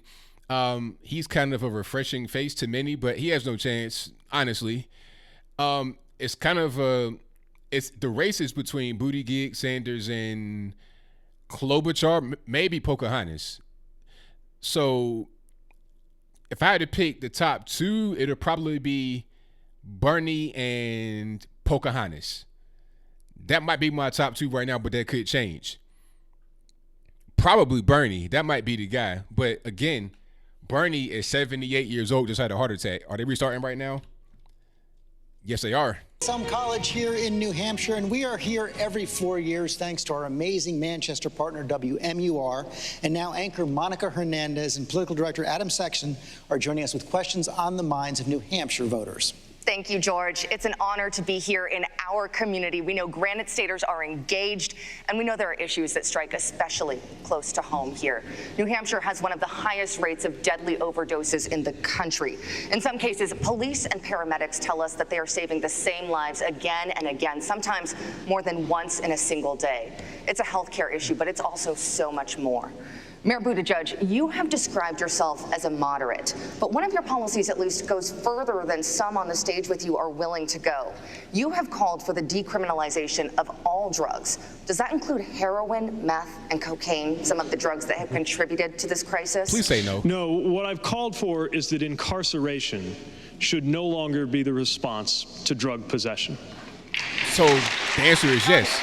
With all due respect, Mayor Buttigieg, on your website it says that you called for decriminalization of all drugs. Again, what I'm calling for is that we end the use of incarceration as a response. This does not mean that it will be lawful to produce or distribute those kinds of harmful drugs. But also, as we know from the opioid crisis, some of this has been driven by companies that were acting irresponsibly with substances that were lawful. It's why in South Bend we sued those companies to hold them accountable. We've got to make sure that there is accountability for those who suppressed evidence about the addictiveness of those substances, even while we're also coming to recognize that these kinds of addiction are a medical issue, not a moral failure on the part of somebody battling that addiction. That's why medication-assisted treatment is so important. And those people who are being revived, and our own EMTs in my city have been so frustrated by the experience of reviving somebody, but then they have nowhere to go. Sometimes you get brought back with a dose of Narcan, but then your life depends on whether in the days that follow you make it until somebody can actually see you, because we have such a shortage of mental health and addiction providers in this country. We must act to change that and save lives when we do. I want to bring this question now to Mr. Yang. You've said you would decriminalize opioids, but you've also said that you would require all overdose patients to go to mandatory treatment centers for 3 days. Well, right now in New Hampshire, there aren't enough beds in treatment centers and across the country. How would you make sure treatment is available for all overdose patients? And what would you do to fill the gap in the meantime? That's what we have to change, Monica. I've heard heartbreaking stories from families here in New Hampshire that have been destroyed, torn apart by the opiate epidemic. And you have to look at the companies that profited to the tune of tens of billions of dollars in profits of essentially blood money. As president, we will take back those profits and put them to work right here in New Hampshire so that if you are seeking treatment, you have resources to be able to pursue it. This is not a money problem fundamentally, this is a human problem, but money cannot be the obstacle. This is something that happened on the government's watch. The government allowed this opiate epidemic to spread throughout our communities, and we have to do everything in our power to actually make sure that if you are seeking treatment, you know you're not going to be sent to jail. We have safe injection and safe consumption sites for you. If you have a family member who's struggling, you can refer them and know that they're not going to have criminal penalties as a result. There is so much about this that's endemic to what's happened throughout the country in terms of companies running amok, this hyper-corporate capitalism where if money's on one side in this country and people are on the other side, the money is winning. You can see it with the opiate epidemic. You can see it with the military-industrial complex, the fossil fuel companies. This is what we must change, and that's where I'll lead as president. Free crack houses for all. I want to take the question to you now. As a prosecutor, you embrace tough-on-crime policies, even with drug offenders. You've also spoken many times about your father's own addiction issues, his own alcoholism, and his DUI arrests. If addiction is a disease, should people be arrested for it? And as a prosecutor, do you regret sending people with substance abuse issues to jail? I led one of the most successful drug courts in the country in Hennepin County. And I always would say and believed, and I think my record shows this, that we weren't a business. We didn't want to see repeat customers. And if you don't want to see repeat customers, the only answer is treatment. And maybe you're referring to some of the people who were dealing big time in drugs. Yes, I felt that we should prosecute those people. But when it comes to, and you asked Mr. Yang a question, and I think we owe it to the people of New Hampshire to have had one of the biggest addiction rates in the country and death rates when it comes to opioids, to explain how we will pay for the treatment and the beds. I've been very clear about this. There's going to be a major settlement coming through, a federal settlement against all these opioid manufacturers. The evidence is overwhelming, including an email where one guy, a business guy, says to the other, they're eating them like Doritos. Just keep pumping them out.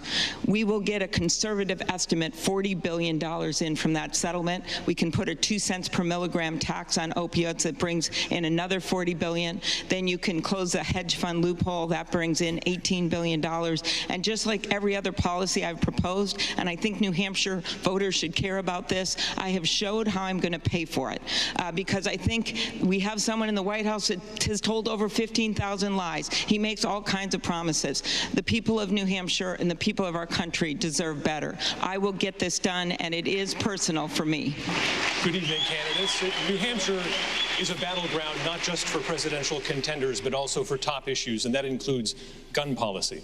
Senator Sanders, for many voters in this Democratic primary, your allure is about consistency. When it comes to progressive issues, you've been on the right side of them for a long time. One exception is gun rights. In the 90s, when you were in Congress, you voted against background checks, and you also voted against a waiting period for purchase of a firearm. Can you explain why you oppose these things that you now support? I can, Adam, and let me also say that in 1988, I probably lost a race for Congress, and we only have one congressperson in the whole state. Because in 1988, I said that we should ban the sale and distribution of assault weapons in this country. That was 30 years ago. Furthermore,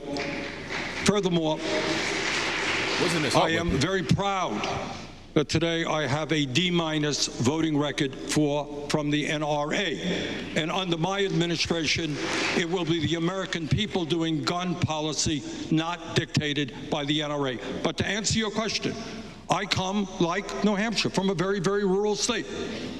In Vermont, until the last 2 years ago, we had virtually no gun control legislation at all, and I represented that perspective. The world has changed. In Vermont and in New Hampshire and all over this country, people are sickened by the mass shootings that we have seen and the gun violence that we have seen. The world has changed and my views have changed. And my view is right now, we need universal background checks. We end the gun show loophole.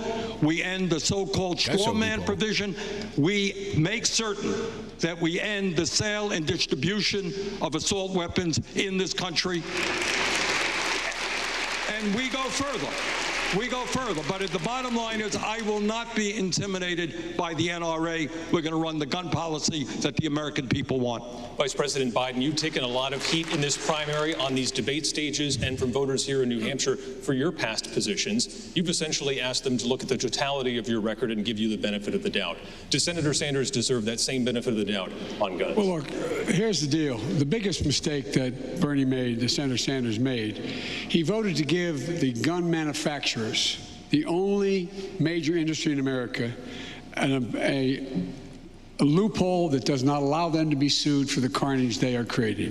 First thing I'll do as president is work to get rid of that. It's going to be hard. Think of all the thousands and thousands of people who died. And I might add, Bernie, while you were representing your constituency, an awful lot of people, they're a gun state and they've come around. In fact, all those folks in California, New York, Pennsylvania, they were getting killed by the thousands during this same period. I come from a state that's a major gun-owning state. I introduced the first assault weapons weapons ban. I, in fact, got it passed. I'm the only guy that beat the NRA twice. While I was pushing the Brady background checks, Bernie voted 5 times against it when he was in the House. So look, the other thing is that when we have to be held accountable for the things we did. I'm the guy that set up drug courts. I set them up. I wrote it into law, and it never got funded. And also on opioids, I'm the guy who's already begun to make a down payment. In the Cures Act, I put in $1 billion to fight opioid addiction. And lastly, my time is going to be up shortly. Here's the deal. Those chief executive officers of those drug companies, they should not only be fined, they should go to jail. Senator Warren, we'd like to go to you now. Yeah. Plans count for a lot. I want to ask you this question here, though. Laws can do so much. If you could change one thing about America's gun culture, what would it be? Look, we have a gun violence problem in America. It is about the mass shootings that we hear about in our schools and that frighten us, about in theaters and in churches. It's also, though, about shootings that occur on sidewalks and in playgrounds, often in communities of color that are hit hardest. But there are no headlines over those. It's also about suicide and the increased lethality of suicide because of the availability of guns. It is also about the increased chances that it's usually a woman will die of domestic violence if she is with a violent man and a gun is in the home. We need to think of this problem not as one and done or 3 things and done. We need to think of it just like we did on auto safety. We just keep coming back. We treat it like the public health emergency that it is.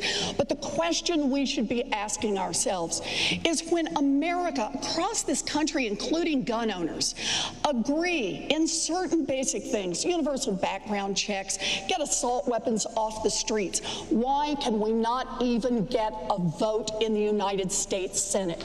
And the answer is 90%. Think about this. More than 90% of Americans agree on this. We can't get a vote in the United States Senate because it is the gun industry that continues to call the shots. Until we attack the corruption in Washington, the influence of money on campaigns and lobbying, we're not going to be able to meet our promises. And one more, until we agree that we are willing to roll back the filibuster, the gun industry is going to continue to have a veto, and we will never make the changes we make.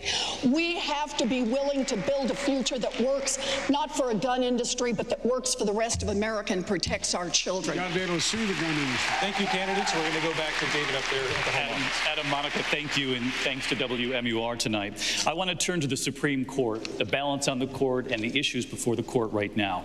President Trump, in just the last 24 hours, saying we've appointed 191 federal judges, 2 Supreme Court justices, keeping his campaign promise to shift the court to the right with Neil Gorsuch and Brett Kavanaugh. The Affordable Care Act is at the court, climate change is working its way to the court, and a major abortion case is on the docket this year. Vice President Biden, on the issue of abortion, in 2012, you said President Obama's 2 Supreme Court picks, of them, there was no litmus test. We picked people who had an open mind, did not come with an agenda. And you've said before, we both believe that we should not apply narrow litmus tests to appointees to the Supreme Court. But let me just ask, would you do it differently as president, Mr. Vice President? Would there be a litmus test on abortion? If you say the rest of what I said that we're going to not appoint anyone who did not have a view that unenumerated rights existed in the Constitution. That's not a specific test. It's a generic test. And the only reason women have the right to choose is because it's determined that there's unenumerated rights coming from the 9th Amendment in the Constitution. That's what I said. And I was part of the reason why Elena Kagan, who worked for me, got on the Supreme Court. I was part of the reason why Ruth Bader Ginsburg is on the court. I was part of the reason why Sotomayor is on the court, and she swore me in. I presided, and I'm the reason why this right wasn't taken away a long time ago, because I almost single-handedly made sure that Robert Bork did not get on the court because he did not think there should be enumerated rights, unenumerated. So let me just drill down. Let's get that straight. Mr. Vice President, I am aware of what you said, which is why I'm asking, would you do it differently now? Would there be a litmus test on abortion? Yes, look, here's the deal. The litmus test on abortion relates to a fundamental value in the Constitution. A woman does have a right to choose. I would, in fact, if they rule it to be unconstitutional, I will send to the United States Congress, and it will pass, I believe, a bill that legislates Roe v. Wade adjusted by Casey. It's a woman's right to do that, period. And if you call that a litmus test, it's a litmus test. But what I was talking about in the past, so no one gets confused here, is if you read the Constitution very, very narrowly and say there are no unenumerated rights, if it doesn't say it in the Constitution, it doesn't exist. You cannot have any of the things I care about. Any of the things I care about as a progressive member of the United States Congress at the time and as Vice President and as a member of society. Mr. Vice President, thank you. Senator Warren? Look, I've lived in an America in which abortion was illegal, and rich women still got abortions. And that's what we have to remember about this. States are heading toward trying to ban abortion outright, and the Supreme Court seems headed in exactly that direction as well. If we are going to protect the people of the United States of America, and we are going to protect our rights to have dominion over our own bodies, then it's going to mean we can't simply rely on the courts. 3 out of every 4 people in America believe right now that the rule of Roe versus Wade should be the law. That means we should be pushing for a congressional solution as well. It is time to have a national law to protect the right of a woman's choice. Senator Warren, thank you. Senator Klobuchar, I do want to come to you. Should there be a litmus test? It's an active call here tonight. I did want to come to you on this question as well. Thank you. Should there be a litmus test on abortion? I would only appoint judges that would respect precedent, and one of those key precedents is Roe v. Wade. In addition, you have got to put it into law. Donald Trump, and I think it's really important to take it to him here, when he was running for election, and this is a case I will make on the debate stage against him, he actually said that he wanted to put women in jail. He then dialed it back and said, no, I want to put doctors in jail. Is it a big surprise then we're seeing states like Alabama start enacting laws that would criminalize doctors who perform abortions? It's not. And that is why it's going to be really important when you look at the overwhelming public support for funding Planned Parenthood, for making sure women have access to contraceptions, to making sure that they have a right to choose, that we make this case strongly and loudly. Senator Klobuchar, thank you. Mayor Buttigieg, you have signaled that you'd be open to the idea of expanding the court. Justice Ruth Bader Ginsburg has suggested leaving the court as it is, saying, quote, 9 seems to be a good number. And in fact, she said if the number of justices is increased, quote, it would make the court appear partisan. It would be one side saying, when we're in power, we're going to enlarge the number of judges to have more people who will vote the way we want them to. Is Justice Ginsburg wrong? Well, if all we did was change the number of justices, then I agree with her that that could be the consequence. What I've called for is not only reforming the number of justices on the bench, but structural reform so that some of the justices are not appointed through a partisan process. We cannot allow the Supreme Court to continue to become one more political battlefield as we are seeing today. And the time has come for us to think bigger, not just reforming the makeup of the court, as America, by the way, has done several times in our history, but also remember that the founders gave us the power to amend the Constitution for a reason, and we shouldn't be afraid to use it. It's not something you do lightly or quickly, but when it comes to something like Citizens United, which holds that corporations have the same political soul as people, and that spending money to influence an election is the same thing as writing an op-ed to your local paper, we need a constitutional amendment to clear that up and protect our democracy. Mayor Buttigieg, thank you. Vice President Biden, I do want to come to you on this. President Trump has said that the only reason Democrats want to expand the court is they want to try and catch up. You have called any expansion of the court a bad idea, adding, we will live to rue that day. Do you agree with President Trump on that? I agree with Ruth Bader Ginsburg. That's who I agree with. And I agree the way to deal with Citizens United is pass a constitutional amendment I introduced 25 years ago saying that only public money can be spent in elections, period. Not private money, not billionaires, not money from special interests, period. That's the way to amend the Constitution and deal with that. In addition to that, if in fact, look, the Democrats stood up against a man I revere, Franklin Delano Roosevelt. He wanted to expand the court, but they were wise enough to understand that whoever then is the majority will have the ability to abuse it, and it will lose its legitimacy. And there are three equal branches of government. It says the president shall nominate. The Senate shall dispose. The Senate shall make that decision, not the president. He can nominate. That's why it's so important. We must win back the United States Senate this time out.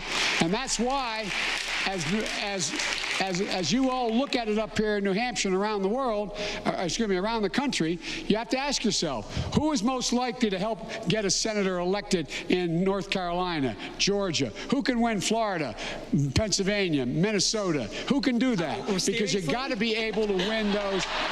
Well, you can. I agree. But here's the point. You've got to be able to. You've got to be able to not just win, you've got to bring along a United States Senate or this becomes moot. Okay. Senator Sanders. Thank you.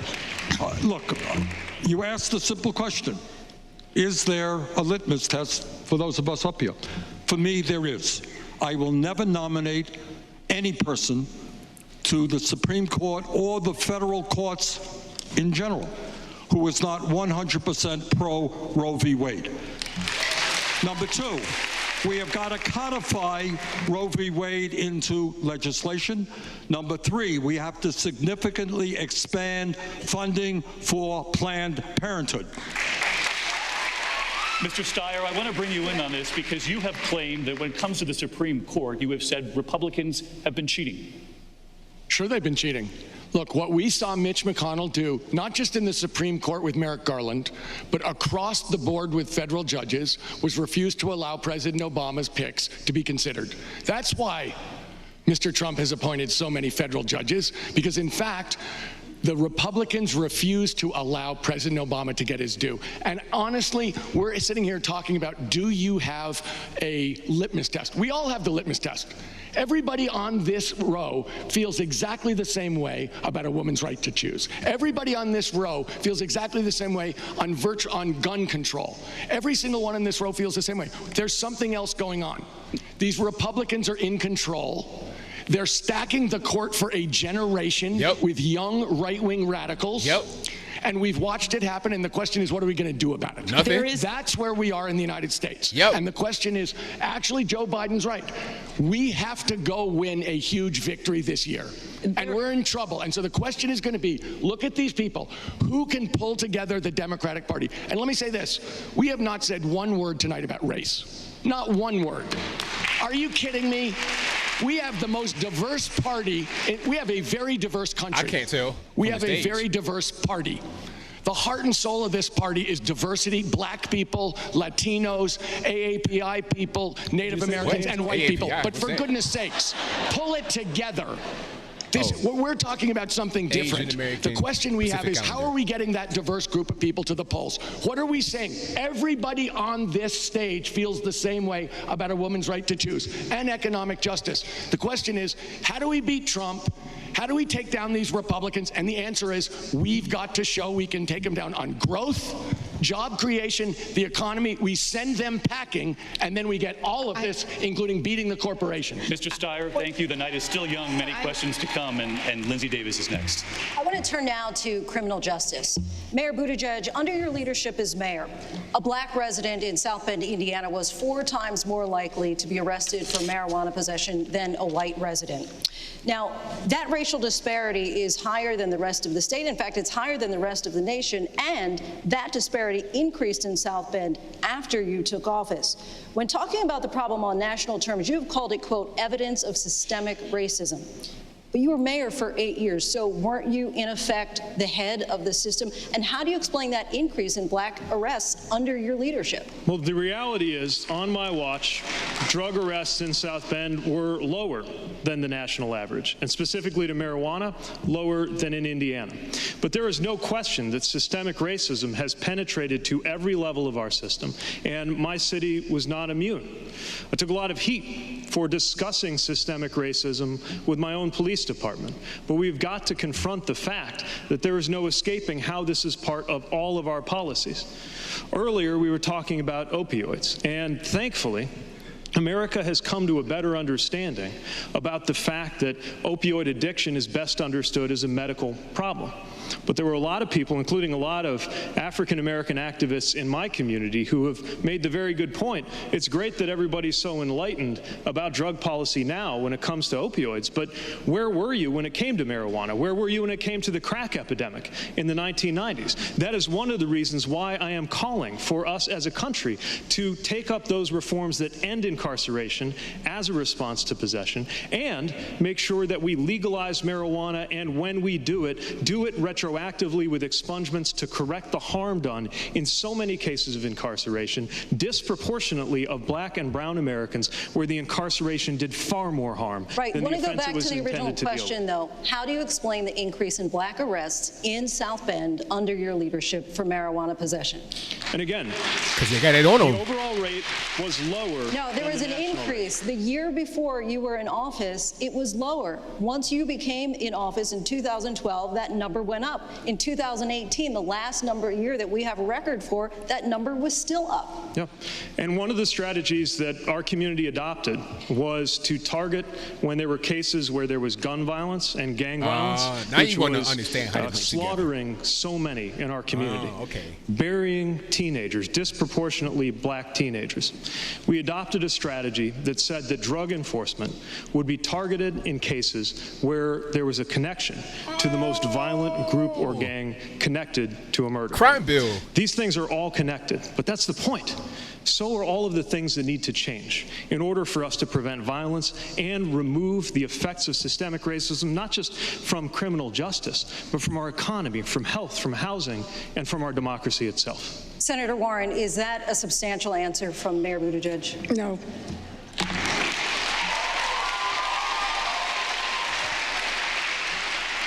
You have to own up to the facts.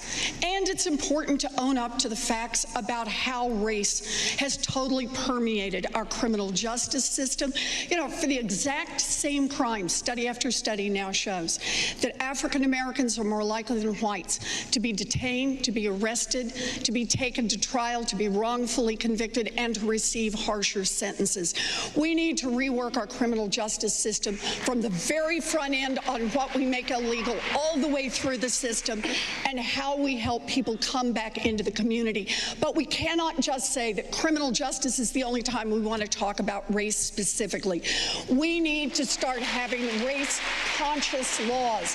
Housing, for example. I have a great housing plan to build more housing in America, but understand, it was the policy of the United States of America to discriminate against African Americans and people, any other people of color, for buying homes until 1965. You can't just repeal that and say, okay, now everything is even. It's not. We need race-conscious laws in education, in employment, in entrepreneurship, to make this country a country of opportunity for everyone, no matter the color of their skin. Elizabeth, with respect, with respect, you can't regulate away racism with a whole patchwork of laws that are race-specific. What we have to do is heed the writings of Martin Luther King, whose birthday we just celebrated. Here we go. He said that capitalism forgets that life is social, and what he was championing was a guaranteed minimum income for all Americans of $1,000 a month or more that would end up reshaping our economy in communities of color, make it so that black net worth is not 10% of of white net worth in this country, which is the most important number of them all. We can't regulate that away through any other means except by putting money directly into the hands of African Americans and Latinos and people of color to allow businesses to actually flourish and grow in those communities. The only way that will happen is if Black and Latino consumers have buying power, and that is where we have to move as a country. Senator Sanders, then Mr. Steyer. Let me say this. I disagree with you. Typical Democrat. I am the person on this stage who will say openly, I'm for reparations. Something wrong happened. I am for reparations to African Americans in this country, and anyone who thinks that racism is a thing of the past and not an ongoing problem is not dealing with reality. In fact, 3 days ago, one of the leaders of Joe Biden's South Carolina campaign made racist remarks about someone associated with our campaign. And the Legislative Black Caucus went out en masse to stand up for that man and for our campaign. What do you say? Joe, I'm asking you to come with me and the Legislative Black Caucus and disavow Dick Harpootlian and what he had to say. It was wrong. And I'm asking you to join us, be on the right side. I'm asking you to join me and join in the support I have from the overwhelming number of the members of that Black Caucus. I have more support in South Carolina in the Black Caucus and the Black community than anybody else. Double what you have or anybody else has. But wait a second, Bernie. Well, that is quite right. Let's not argue about polls. Dick Harpootlian, is that his name? I'm not this is not about That's not a white name to me. We have 9 members of the Black Caucus in South Carolina supporting us. But more importantly, much of what Elizabeth said is absolutely correct. We have a racist society from top to bottom, impacting health care, housing, criminal justice, education, you name it. And clearly this is an issue that must be dealt with. But in terms of criminal justice, what we have got to do is understand the system is broken, is racist. We invest in our young people in jobs and education, not more jails and incarceration. We end the war on drugs, which has disproportionately impacted African Americans, Latinos, and Native Americans. We end private prisons and detention centers in America. Bernie, I appreciate what you're saying. And, excuse me, we also, most people don't know this, tonight in America, 200,000 people are in jail without having been convicted of anything. That's right. 200,000 people, because they can't afford the $500 for bail they need to get out of jail. That is outrageous. $500. We got to end cash bail. Okay, let me say this. Is that all they need to get out of jail? I've worked to end cash bail in California, and it's gone.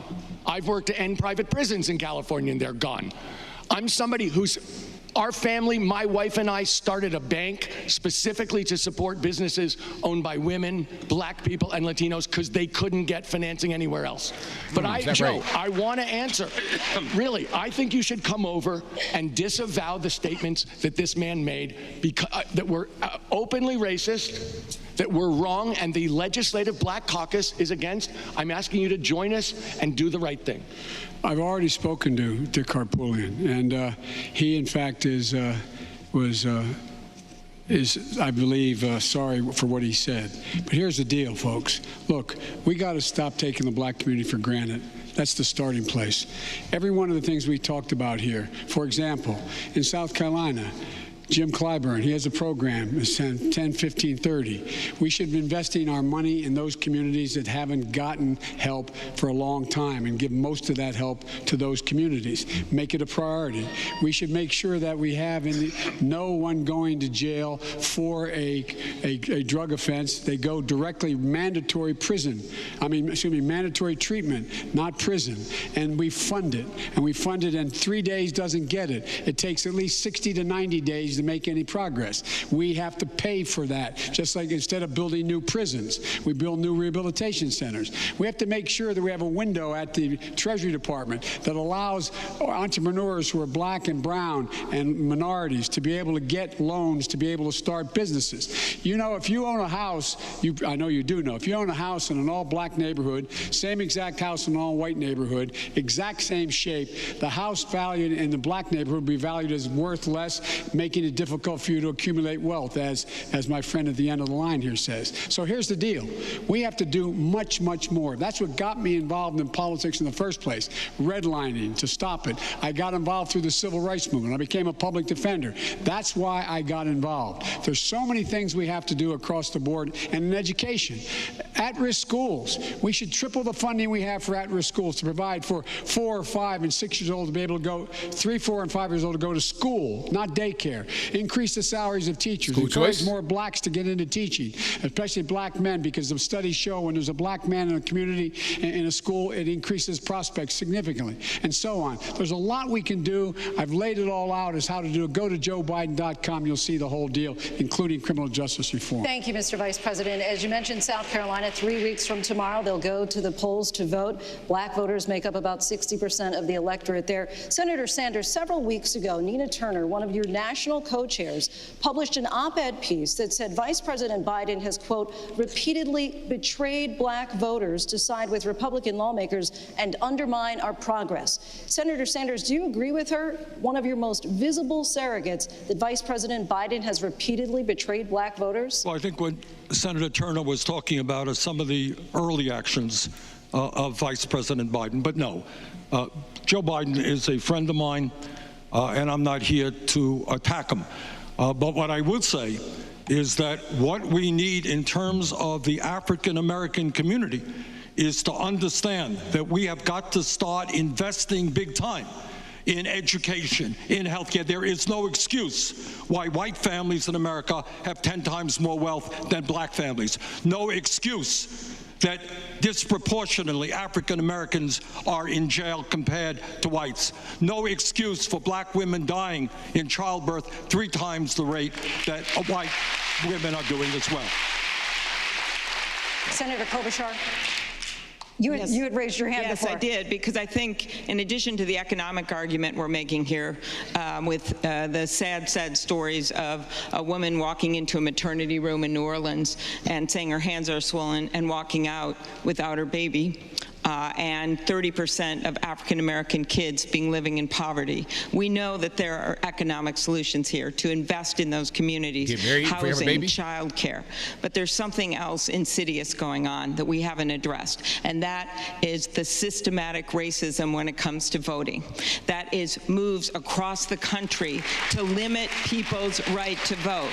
And that is why I have been leading on these bills to automatically register every kid to vote in this country when they turn 18. There is no reason that we can't do that across this country.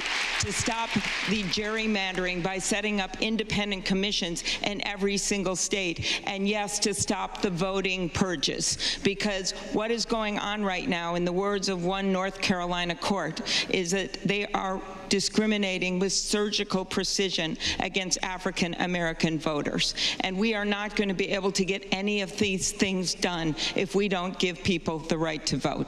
Vice President Biden and then Senator Warren. I beg your pardon? I just wanted to give you a chance to respond. Yes, I agree completely. There should be registration, automatic registration turning 18. You get a driver's license, whatever you do, you automatically are registered, number one. Number two, with regard to what we're going to see in South Carolina, we're all going to be there pretty soon. We'll see whether or not it works. The response to the letter that the person, I'm not saying Bernie wrote the letter, but the senator wrote the letter, was very brisk and significant with other African Americans in South Carolina taking issue with her. But look, Amy is right. The senator is correct. That is that we, in fact, there is systematic racism. And that's why our Justice Department works so hard to go after those. You know, realize there are 35 states in the United States of America that have come up with a total of 78 laws to restrict voting just in the last 5 years to try to keep African Americans from voting. What laws are these, sir? Be specific. And brown as well, black and brown people from voting. And that will be an enormous priority in my administration, as it was in ours. It's just wrong, simply wrong. Senator Warren. You know, I'm glad to stand on this stage with my fellow Democrats who talk about how important the black community is, at least at election time. Year after year after year, election after election after election, Democrats go to people in the black community and say, boy, we really care about these issues. Racism is terrible. We all want to do something. And then somehow the problem just seems to keep getting worse. Well, I think it's time we have real concrete plans that are going to make a difference in people's lives. I proposed a 2-cent wealth tax. And let me tell you just one of the things we can do with a 2-cent wealth tax. We can cancel student loan debt for 43 million Americans. And because African Americans have to borrow more money to go to college, borrow more money while they're in college and have a harder time paying it back when they get out, that one law is going to help close the black-white wealth gap for people with student loans Just more welfare. by about 20 points. We are making a difference in America. We're saying to the rich folks, you keep your money, and the rest of us will talk about racism, but not really do anything. I think the time for that is over. I'm ready to get in this fight and really make a change. George. It's BS. Rob from the rich, give to the poor. More welfare. Keep this debate going. As Go ahead, usual. Mr. Steyer. Look, out of narrative comes policy. And we're talking about a lot of policies that affect Americans broadly and disproportionately affect black Americans or brown Americans. But what I believe is we should set up a commission on race and deal with race explicitly. Because everyone's saying we can't have rules that are different for different people, but in fact we're here because we had rules that are different for different people. I would set up a formal commission on race on day one to retell the story of the last 400 years in America of systematic racism against African Americans. So we gotta get the white man not just legal to tell discrimination, us about injustice, black and folks. cruelty, but also the contribution that the African American community has made to America in building it and in leading the entire country from a moral standpoint for generations and centuries. Because I believe out of narrative comes policy. We need to repair damage that's been done officially, and pretending we're all the same is not accurate. We got here a certain way. Let's talk about Jim Crow. Let's talk about Martin Luther King. Let's talk about Barbara Lee, the congresswoman from Oakland, who's one of our great leaders, and then let's figure out how to repair the damage so we can move forward together. Mr. Yang, take on that argument and also what he said about reparations. The median African-American household net worth is projected to be 0 by 2053. Things are not getting better for people of color. If anything, they're getting worse because we're in the process of eliminating the most common jobs in our economy. It's something of an economic unnatural disaster. And who suffers most in a natural disaster? People of color, people with lower levels of capital and access to opportunity and education. And while I know we love to champion education here as Democrats, only 33% of Americans are going to attend college. Lower percentage of African Americans. There is no way we can prevent this tsunami from wiping out African American net worth unless we put straight cash into their hands sometime between now and 2053. It's not just them. It is truck drivers, it is retail clerks, it is call center workers, it is accountants, it is bookkeepers. We are in the midst of the greatest economic transformation in the history of our country, and it's going to hit black people the hardest. We have to stop nibbling at the edges and actually start solving the real problem. We've been getting a lot of questions. You already have welfare. A lot of questions from Apple News tonight, including many about a candidate who's not on the stage tonight, but it is in this race, and that is former Mayor Michael Bloomberg of New York. And this question came in from Nashville, Tennessee. It says, billionaire Michael Bloomberg has entered the race and just got the endorsement of a former Trump Navy secretary. Why do you think you are better positioned than Bloomberg to beat Trump, Senator Warren? Look, I don't think anyone ought to be able to buy their way into a nomination or to be president of the United States. I don't think any billionaire ought to be able to do it, and I don't think people who suck up to billionaires in order to fund their campaigns ought to do it. I heard everyone here talking about, as Democrats, we all want to overturn Citizens United because we want to end this unlimited spending. Yeah, except everyone on this stage, except Amy and me, is either a billionaire or is receiving help from PACs that can do unlimited spending. So if you really want to live where you say, then put your money where your mouth is and say no to the PACs. Look, I think the way we build a democracy going forward is not billionaires reaching in their own pockets or people sucking up to billionaires. The way we build it going forward is we have a grassroots movement funded from the grassroots up. That's the way I'm running this campaign. If you think it's the right way to run a campaign, go to ElizabethWarren.com and pitch in $5 because I don't know. No thanks. I don't want to give you no money. Democracy hangs in the balance. If we have to fund through billionaires, then we're just going to be an America that's going to work better and better for billionaires and not for anyone else. So I can't stand the big money in politics. And one of my major focuses is going to be on passing that constitutional amendment to overturn Citizens United. I didn't come from money. And I just simply think people don't look at the guy in the White House and say, can we get someone richer? I don't think they think that. They want to have someone that they can understand.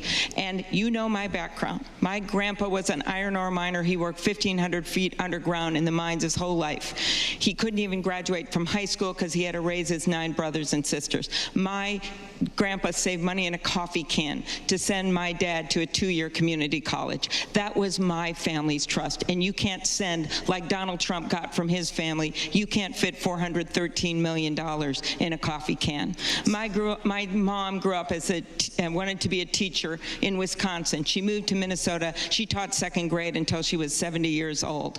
And no, I am not a billionaire, but I stand before you today as the granddaughter of an iron ore miner, the daughter of a teacher and a newspaperman, the first woman elected to the U.S. Senate from the state of Minnesota, someone who has passed over 100 bills as a lead Democrat in that gridlock in Washington, D.C. And that is because we live in a country of shared dreams. And that means no matter where you come from. You have humble beginnings, but black folks, we just need money. That'll help. Please help me in my efforts at AmyKlobuchar.com. Everybody's getting the fundraising pitches out here right now. Senator Sanders, I am coming to you, but Mayor Bloomberg is. Let me just put the question to you, because Mayor Bloomberg has taken on your argument. I got an answer before the question. It's more. He says we need evolution, not revolution. Can you hear that? Mayor Bloomberg has said we need evolution, not revolution, taking you on directly. Well, you know, it's a funny thing. There are millions of people who can desire to run for office. But I guess if you're worth $60 billion and you could spend several $100 million on commercials, you have a slight advantage. That is nonsense.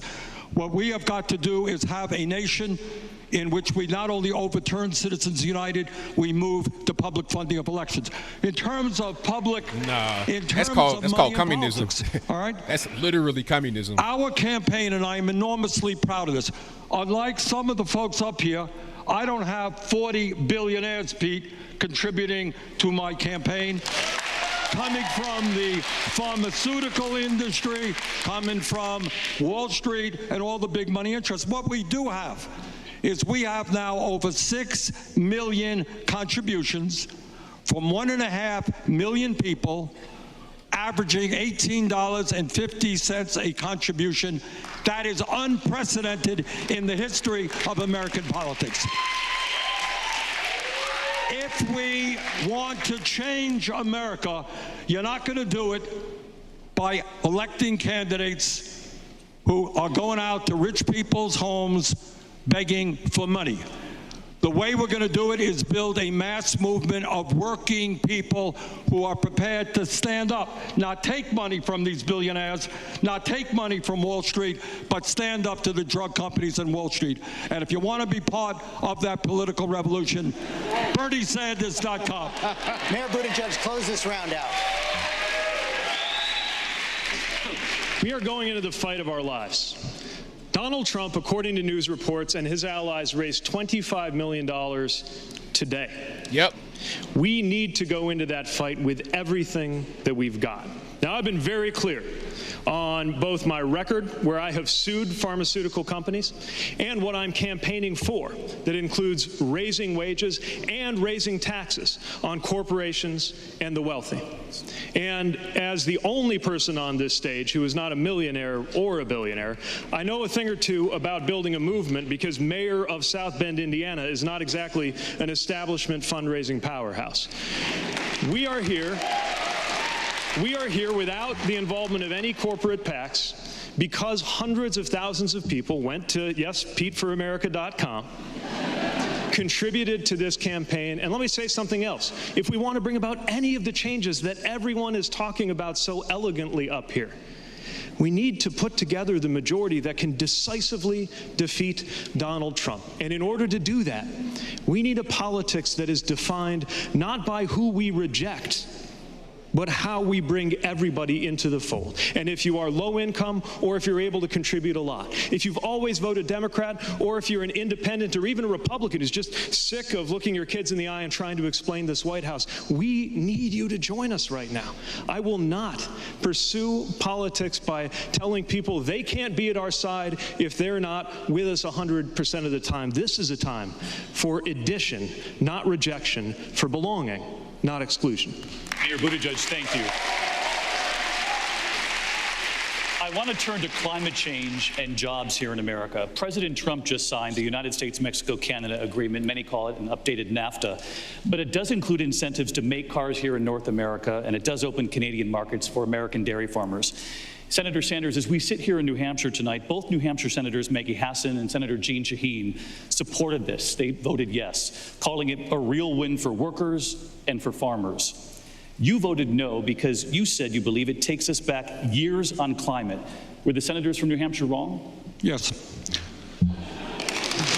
I mean, it's a disagreement, but if you look at every environmental group in this country, including the Sunrise Organization, we're so proud to have their support because we have introduced the most comprehensive climate change proposal I think ever offered by a presidential candidate. What they are saying, what the environmental groups are saying, we're simply exporting fossil fuel emissions to Mexico. There is not one word in that trade agreement that deals with climate change. And I don't know how in 2020 you can do that. Second of all, there is, in terms of outsourcing of jobs, a major crisis in this country. Nobody believes that under this Trump trade agreement that there will not be continued and significant outsourcing of jobs into low-wage Mexico, where workers are paid in some cases less than $2 an hour. So I think the right vote was to vote against that agreement. I don't apologize for that. Senator Sanders, thank you. I do want to go to Senator Klobuchar. You heard what Senator Sanders just said there. He said not one word on climate in the trade deal. So why did you vote yes? Well, first of all, I want to defend the honor of the incredible two senators from New Hampshire, Jeanne Shaheen and Maggie Hassan, who work so hard for this state every day, and I voted with them. Why did I vote with them? Because there were some major improvements in this trade agreement when it comes to labor inspections, when it comes to getting rid of a sweetheart pharma deal that was in place. And when it comes to climate change, I think we have to have a North American trading bloc. We have to have Mexico and Canada and America working together. And the best way to take on climate change, as president, yes, I'll work to make this a part of every future trade agreement, but the best way to take on climate change is by getting back into the International Climate Change Agreement, which I will do on day one. It is bringing back the clean power rules, it is bringing back the gas mileage standards, and it is introducing sweeping legislation to put a price on carbon. And you cannot divorce trade from that, and in future trade agreements, that should be part of our negotiations. But I'm telling you right now, having no trade agreement with Canada and Mexico puts us at such a disadvantage when it comes to dealing with China and pushing China to do better when it comes to climate change. Senator Klobuchar, thank you. Senator Warren, you voted yes as well. Yes, I did, and I'll tell you why. Because there are a lot of farmers around this country that are really hurting because of Donald Trump's trade policies. There are a lot of workers who are hurting because they can't get enforcement of any workers' rights. So this NAFTA provision, after a lot of negotiation with Democrats, Senator Sherrod Brown helped make it a whole lot better. This makes things somewhat better for workers and for farmers. And when I see a law that makes things somewhat better for hardworking people in this country, I say I'll sign up for that, and then I'll get up tomorrow morning and I'll start working hard for a better trade deal on climate, a better trade deal that has a basic coherence to it. Everyone wants to get to the American market. We should be raising standards on climate around the world to get access to our market. Mr. Steyer. Yeah, I mean, I got to agree with Bernie Sanders. And I got to, Senator, I do. Senator Warren is right. Everybody wants to get into our market. And that's how we convince them that they've got to be right on climate tariffs? too. That we can have to stop making foreign policy decisions in the old way. Yeah, of course we want to make things better for American workers. And it's absolutely critical that when we think about trade policy, we're thinking about it from the point of view of the American people, not of the American corporations. That's a huge positive change, and I agree with the senators on that. But there's something else going on here when we think about our foreign policy, and that's this. We talked about whether it was right to kill General Soleimani. And there was no discussion in that about where that leaves the United States in the community of nations around the world. So if we actually want to be the leaders of the world, the leaders of the free world, who can actually negotiate a climate treaty around the world that sticks, that makes a difference, we're going to have to put climate first. And when we think about doing the wrong thing the way Mr. Trump did with General Soleimani, we have to ask, does that help us build a coalition of countries around the world to do the right thing? It absolutely does not. Being all by ourselves, being the empire in the Star Wars movie, does not put us in a position to get done what we need to get done as the leader of the free world. And so, in fact, the USMCA is something that's the first step, but the second step is exactly what Bernie Sanders is saying. Use access to our market as a negotiating thing to make sure not only that we represent American workers, but that we represent the American people in the long run, and we make sure that we get a safe climate deal. One of the things about being in the arena is you have to make decisions all the time. Yes. And these things aren't always exactly how you would do them. But in this case, if you want to criticize Trump for not ever having any friends, and I would agree, he always sides with tyrants over innocents. He always sides with dictators over allies. But I think you've got to have some friends. And those two countries, our neighbors, may not be perfect, but they are our friends. And we have a president that literally blames everyone in the world, and we have not talked about this enough. He blames Barack Obama for everything that goes wrong. He blames his Federal Reserve chair that he appointed himself. He blames the King of Denmark. Who does that? He blames the Prime Minister of Canada for, he claims, cutting him out of the Canadian version Blackface of Trudeau, Home Alone 2. that guy. Who You want to defend him? That's what Donald You Trump want to down does. that So hill, my point Klobuchar? here is that when we have opportunities to work with our allies, and New Hampshire is such a great example of this. New Hampshire, Bretton Woods, New Hampshire with senators like Jeanne Shaheen and Maggie Hassan, who believe we need to work with NATO and the rest of the world, who sees it as a smaller state, but a state that is a piece of the world. We cannot be alone. And that trade agreement was not perfect. But the point of it is, if we start isolating ourselves from the rest of the world, we are going to hurt ourselves economically, and we are going to hurt our nation's security. All right, Senator Klobuchar, thanks very much. We have hit the 2-hour mark, and we take a quick break and come back with a final question.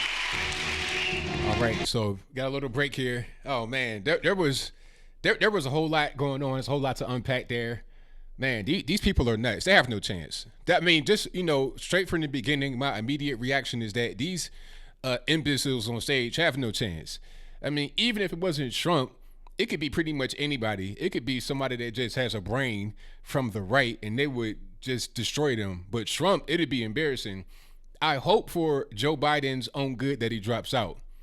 Tom Steyer, I don't even know why he's there.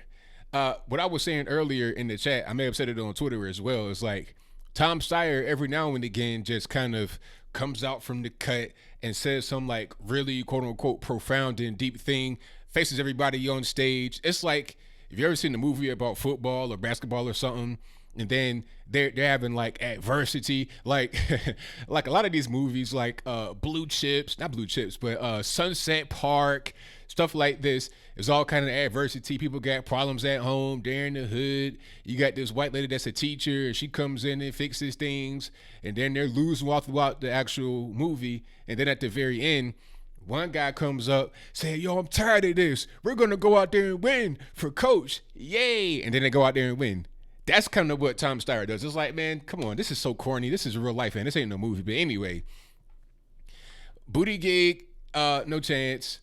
Buttigieg. Let's talk about Buttigieg right quick. Buttigieg said a thing that was very interesting when they grilled him on the whole thing about the incarceration rate in South Bend, Indiana, as it relates to black folks. The lady grilled him on it, and shout out to her. I don't know who she is, but shout out to you. You did a great job by not letting him escape that question, as many of them have all throughout the night. He finally said, well, the reason why the black incarceration rate for drugs went up is because we were targeting gangs that were also involved in gun crime, which was out there slaughtering black people in South Bend. That is the exact same reason why the 94 crime bill was written by, take a wild guess, anybody in the chat, Joe Biden, signed into law by Slick Willie Bill Clinton. That is the exact reason. So if people are mad about the crime bill, I mean, that's the exact same thing he just said is what they did in 94. It's the exact same thing. I remember the crime bill. I was about 10 years old when they got signed into law. I remember how bad it was. Now, some are going to debate, was it needed, was it not? It's irrelevant. If people are upset about it, especially on the left, then you can't come out there and be like, yeah, I did that, and then still kind of be like, it's no problem. Yang was talking about, was it Yang that said we should publicly fund elections? That's crazy. That is absolutely crazy. That's called communism. It might have been Yang or Bernie, one of the two. Publicly funded as far as like the government paying for elections. Can you imagine government paying for elections? How does it even make any sense? Like, that's just, we know how the deep state is. We saw the whole thing with Peter Strzok, Lisa Page. I don't like Trump. We got an insurance policy. Really? An insurance policy? Obviously, if you let the government take over the election process, it's going to be some corruption. They're going to have their favorites. We all know that. Look at the mainstream media. People in the mainstream media are literally in bed with members of the government. Literally, like husband and wife, boyfriend and boyfriend. You know what I'm talking about, but I digress. The point is that they're in bed with each other. It's 99% liberal Democrat, aside from Fox News, who have some liberal Democrats in there. So it doesn't make any sense. Have private money fund the elections, not public money, not the government. That's crazy. So you're going to take my money from me and then pay for an election so I can pick from whoever you put in front of me with my own money? How does it make any sense? It's ridiculous. That's called communism. The elections in China are publicly funded, but guess what? Ain't no election. They're going to go out there, have a ceremony, and appoint somebody. How about that? How about if, all the machines and whatnot are controlled by the government? That whole thing, that right there had to have been the highlight of it right there. I mean, that's really scary. But hey, that's crazy. Exactly, Killer Sushi. Talk about special interests. Government taking over elections, ridiculous. Oh my goodness. So yeah, I'm just not really a fan of that. They kept talking about black folks. Oh, one thing that Andrew Yang was talking about, I don't like Andrew Yang anymore. I didn't like him from the beginning, but I like him less now. I'm sorry if you like Andrew Yang, I'm sorry, but I don't like him. He's talking about UBI, using that to help black folks. But one thing about UBI that he has not mentioned here tonight is that he says, if you currently get welfare benefits, you don't get UBI. Or if your UBI is the equivalent to UBI, or if your welfare benefits are the equivalent to UBI, then you don't get it. Or you'll get the difference. So let's say your welfare benefits are valued at $800 a month. You're only going to get $200 in UBI. So when I said that it's just more welfare, that's exactly what it is. If UBI is not welfare, then why do I get less UBI if I'm on welfare? It should be in addition to my welfare check that I already get from the federal government, not in replace of it. It's just welfare. Let's get back to the debate. It's been more than 20 years since child poverty was directly addressed in a presidential debate. The year was 1999. The questioner was our friend and former colleague. who may be watching right now, the late Cokie Roberts. Cokie loved the New Hampshire primary, and she asked the candidates in this Republican debate, how will we overcome the scandal of 1/4 of American preschoolers living in poverty in the richest nation on earth? Today, nearly 1 in 5 American preschoolers are still living below the poverty line, even though we've had 10 straight years of economic growth. What does that say to you about where America is today and what we need to do about it? George, we're in the midst of the most extreme winner-take-all economy in the history of our country. And unfortunately, that extremity is just going to reach unprecedented heights as technology is getting stronger, smarter, more capable all the time. And most of us are not. Most adults feel happy if we stayed about the same on any given day. So if we want to alleviate child poverty, we need to put money directly into the hands of families, particularly single parents. 40% of American children today are born to single moms. 90% of single parents are single moms. And right now, we have fallen into this trap where we have allowed the market to tell us what we are all worth. And what does the market value my wife Evelyn at, or stay-at-home parents around the country? 0. Caregivers taking care of ailing loved ones, like Carl Christensen in Iowa. 0. Volunteers and activists in our communities trying to do something positive. 0. Coaches and mentors helping our kids. 0. Most artists, sorry artists, but it's true. 0. Increasingly local journalists, which is wiping out our ability to have a functioning democracy because you can't vote on something if you actually don't have any news coverage. The mission in this campaign has to be for us to disentangle economic value and human value, say they are not the same things, and make this case to our fellow Americans that we each have intrinsic value as citizens, as human beings, and as owners and shareholders of the richest country in the history of the world. Mayor Buttigieg. The problem is America's been counting the wrong things. Now we have a president who says the economy is fantastic because the Dow Jones is looking good. And I'm sure if you've got a building with your name on it close to Wall Street, then that really is the same thing as the economy to you. But the problem is we've had an economy grow and not be able to lift up those most in need, or even so many in the middle. When I'm president, we're going to measure the performance of our economy not by the Dow Jones, but by the income growth of the 90%. Because a good economy is one where children are being lifted out of poverty, just as we focused in South Bend on cutting the poverty rate, in particular the black poverty rate, and making sure families with children were participating in the growth that we did have. But this is one more example of something where the American people want to see change.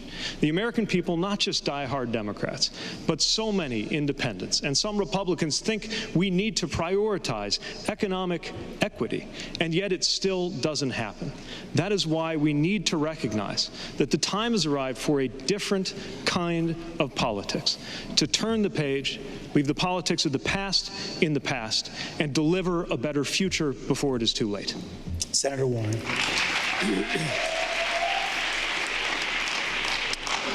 So I started my grown-up life as a special education teacher. I learned early on as an Indian woman about the worth of every single human being. And I believe that the best investment we can make as a nation, the best investment we can make as human beings, is to invest in our children. And we've had enough of making rhetoric around this. Everyone says they love the kids. But here's the deal. It's time to come up with real plans to make that happen. I've talked before about a 2-cent wealth tax, but the whole idea behind it is we can do early childhood education and good quality child care, universal pre-K for every 3-year-old and 4-year-old in America, and we can stop exploiting the people, largely black and brown women who do this work, and raise the wages of every child care worker and preschool teacher in America. We want to have a real future in this country. then invest in our children. Don't leave public education just to our localities and our states. Be a good federal partner. Put real money into our schools. Put real money into housing. Put real money into health care. Put real money into the future of our children.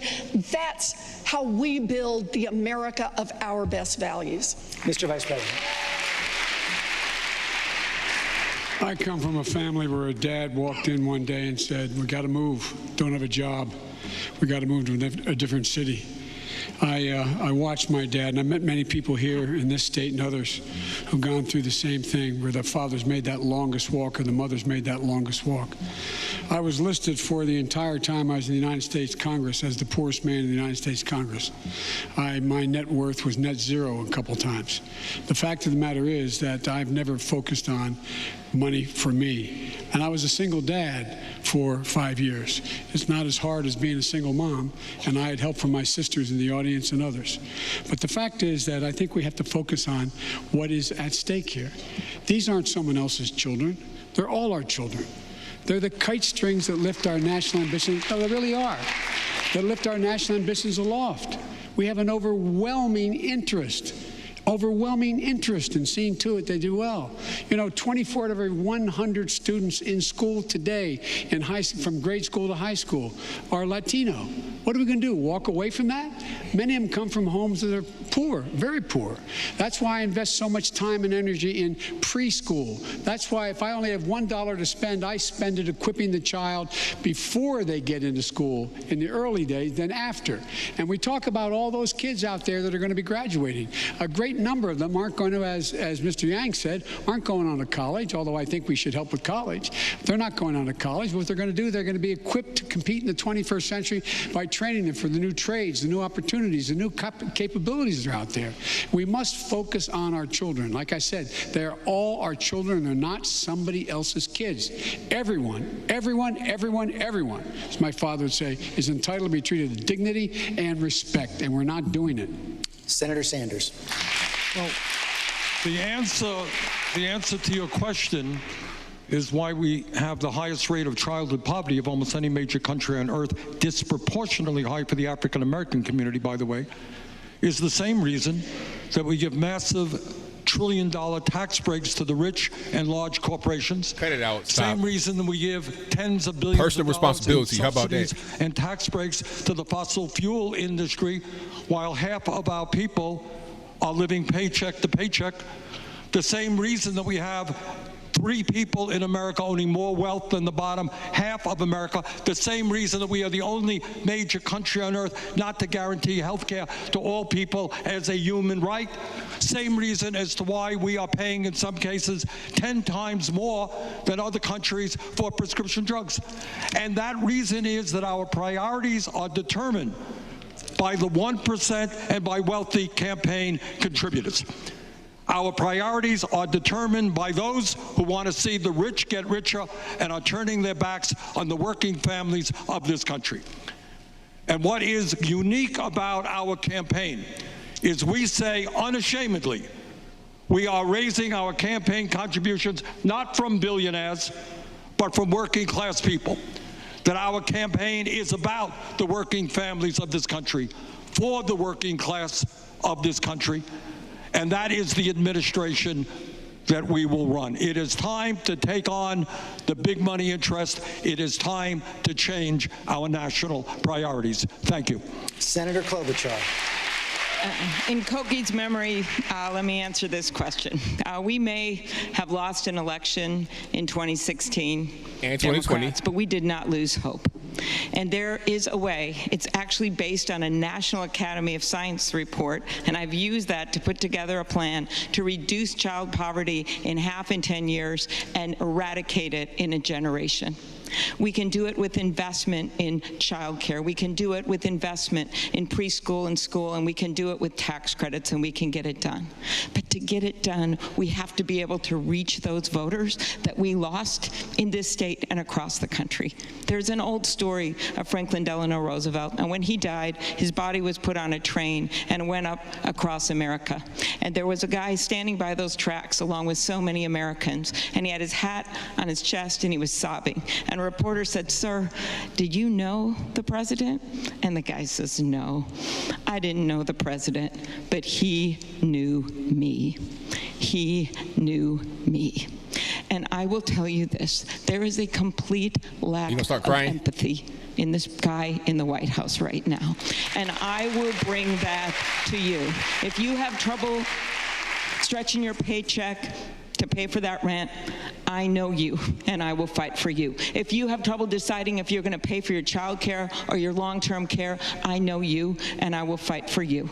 If you have trouble figuring out if you're going to fill your refrigerator or fill your prescription drug, I know you, and I will fight for you. I do not have the biggest name up on this stage. I don't have the biggest bank account. I'm not a political newcomer with no record, but I have a record of fighting for people. I'm asking you to join us at amyklobuchar.com. I'm asking you to believe that someone who totally believes in America can win this. Because if you are tired of the extremes in our politics and the noise and the nonsense, you have a home with me. Please, New Hampshire, I would love your vote, and I would love the vote of America. Thank you.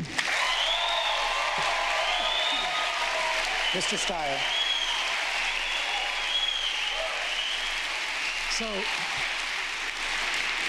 the Republicans have a cruel plan, and their plan is pretty simple. It's to cut taxes on the richest Americans and the biggest corporations, and then they pay for it by cutting education for kids, by cutting health care across the board, by allowing corporations to pollute as much as they want, and then they try and break unions and the organized labor movement. It's very simple. That's what Mr. Trump's plan is, and it's true in every single red state. But we are not going to win by just criticizing Mr. Trump. I know that there is a better America out there, and that America lives in our hearts and minds. And that America understands that when a kid succeeds in Columbia, South Carolina, that is a triumph for every American. And the same is true of a kid in Las Vegas, Nevada. Mr. Trump has no idea what prosperity looks like across this country. It's not just that he does bad things. He doesn't understand that investing in education and healthcare and good union jobs is actually an investment in our common humanity and in growth in the future, mobility, and justice. That is the America that lives in our hearts and minds that will beat Mr. Trump, because he will never be able to imagine it.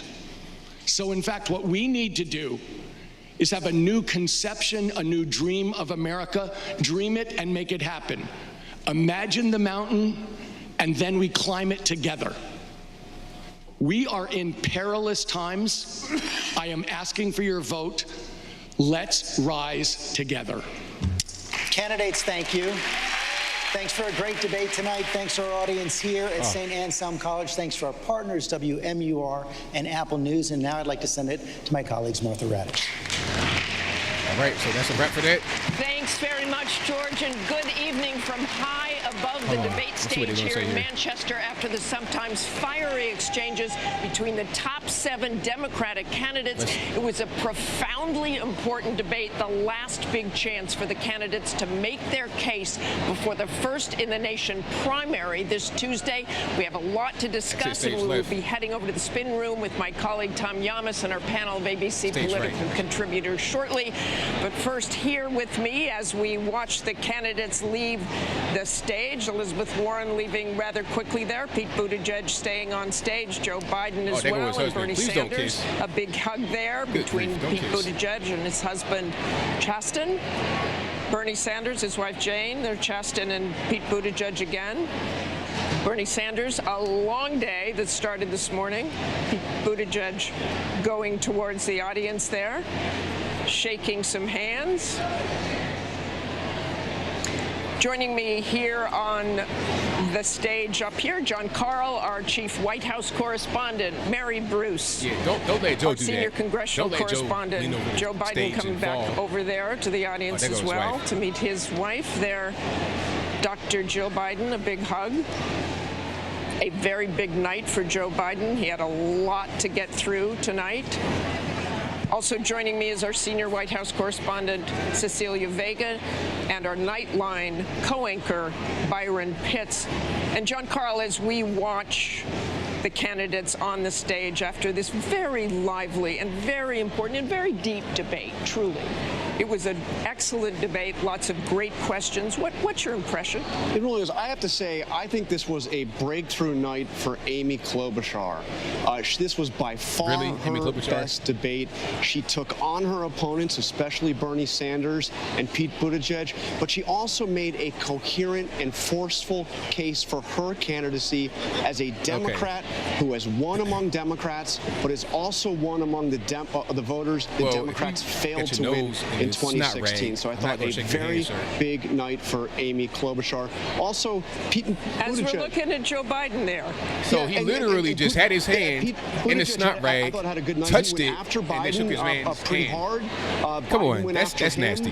But what was interesting about what Mayor Pete did here is get some hand sanitizer, also sir. Had probably the. I'm gonna just turn this down in the background so you can hear me a little bit more clearly. Okay, yeah, but Joe Biden, if you didn't hear me, he had the handkerchief in his hand and he was wiping his nose, and then he shook the man's hand with it. That's gross. It's like, sir, I need you to just not do that. I mean, come on, like, what are we thinking about? Yeah, this guy's all over the place. They go Andrew Yang, like a little boy jumping up and down. I think that's his wife right there. Where is the inclusion with your wife, sir? I need you to be more inclusive. Don't have an Asian wife, get you a strong black woman. How about that? They talk about races, all this, that, and the third. Meanwhile, they ain't nobody in no interracial relationship or nothing like that. I mean, it's just so stupid. It's so much pandering, so much, just talking points, buzzwords. It's all phony. It's all BS. You're talking about red states. Red states are more diverse than blue states. For real, there's more segregation and whatnot in blue states than there is in red states, from what I've been able to see. Down here where I'm at, everybody's pretty much together and there's no problem. Blue states, everybody got their own little spot, and that's pretty much how it goes. Did Joe give the little girl a kiss? Of course he did. I didn't even see that. But that's pretty much what a Joe Biden would do. Okay. Exactly, Cleo Sushi. Not very diverse. I need him to have, like I said, strong black woman, get him a redhead lady from Ireland or something like that. How about that? Spice it up. Just get some diversity going on. And that's the lady right there that asked the tough question to Boot Edge about the situation in where's it from? South Bend, Indiana. Okay, then you got Andrew Yang over there. I'm gonna turn the sound on just a little bit so you guys can hear.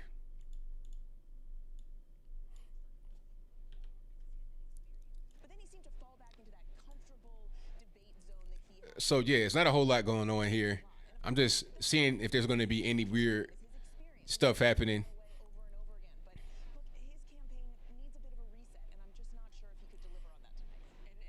Yeah, Joe needs a nap right now. I can tell you that.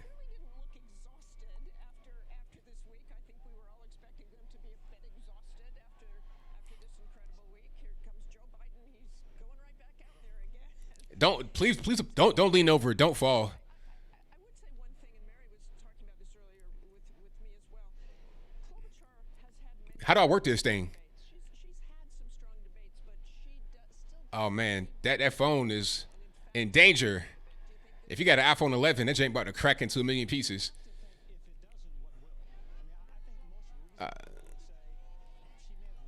All right, so I think that'll pretty much be enough. There's not much more here.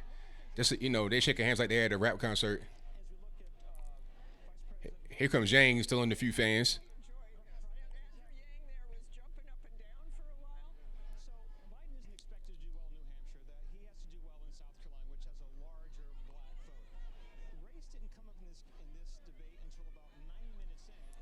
All right, so that's pretty much it.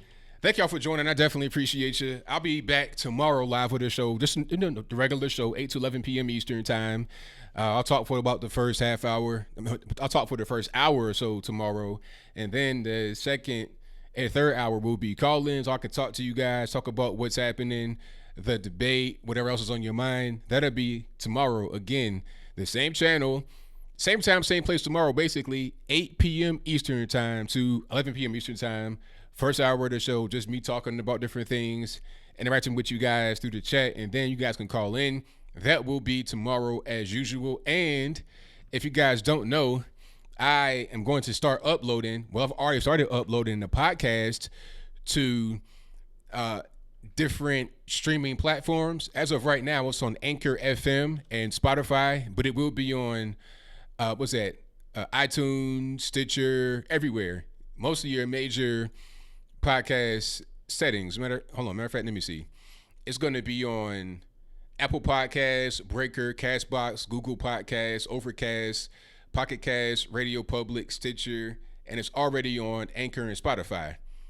Okay, so I'm gonna put that link right here in the chat box. If you want more ABL Live audio version only, a podcast you can listen to wherever you want, click the link right there through Anchor FM. There's also a post on the community part of my YouTube page that has a link to it, and I'll be posting that link in the description box as well. Matter of fact, let me go ahead and do that now. But thank you all. I really, really appreciate you. This has been a fun stream. I'm going to do a recap video tomorrow. Definitely going to do a recap video tomorrow about this. This would be probably the 12:30 video. And we'll do the show again tomorrow. So that'll pretty much be it. Thank y'all for being here. Shout out to all the moderators. You guys did a great job as always. Bill from the Hills, Ansel, Shreebs, Killer Sushi, Liza Jean, True Helper, all you guys, Michelle A, all you guys do a great job. I really appreciate y'all. And that'll be a wrap. So until next time, y'all be safe. I'm out. And peace.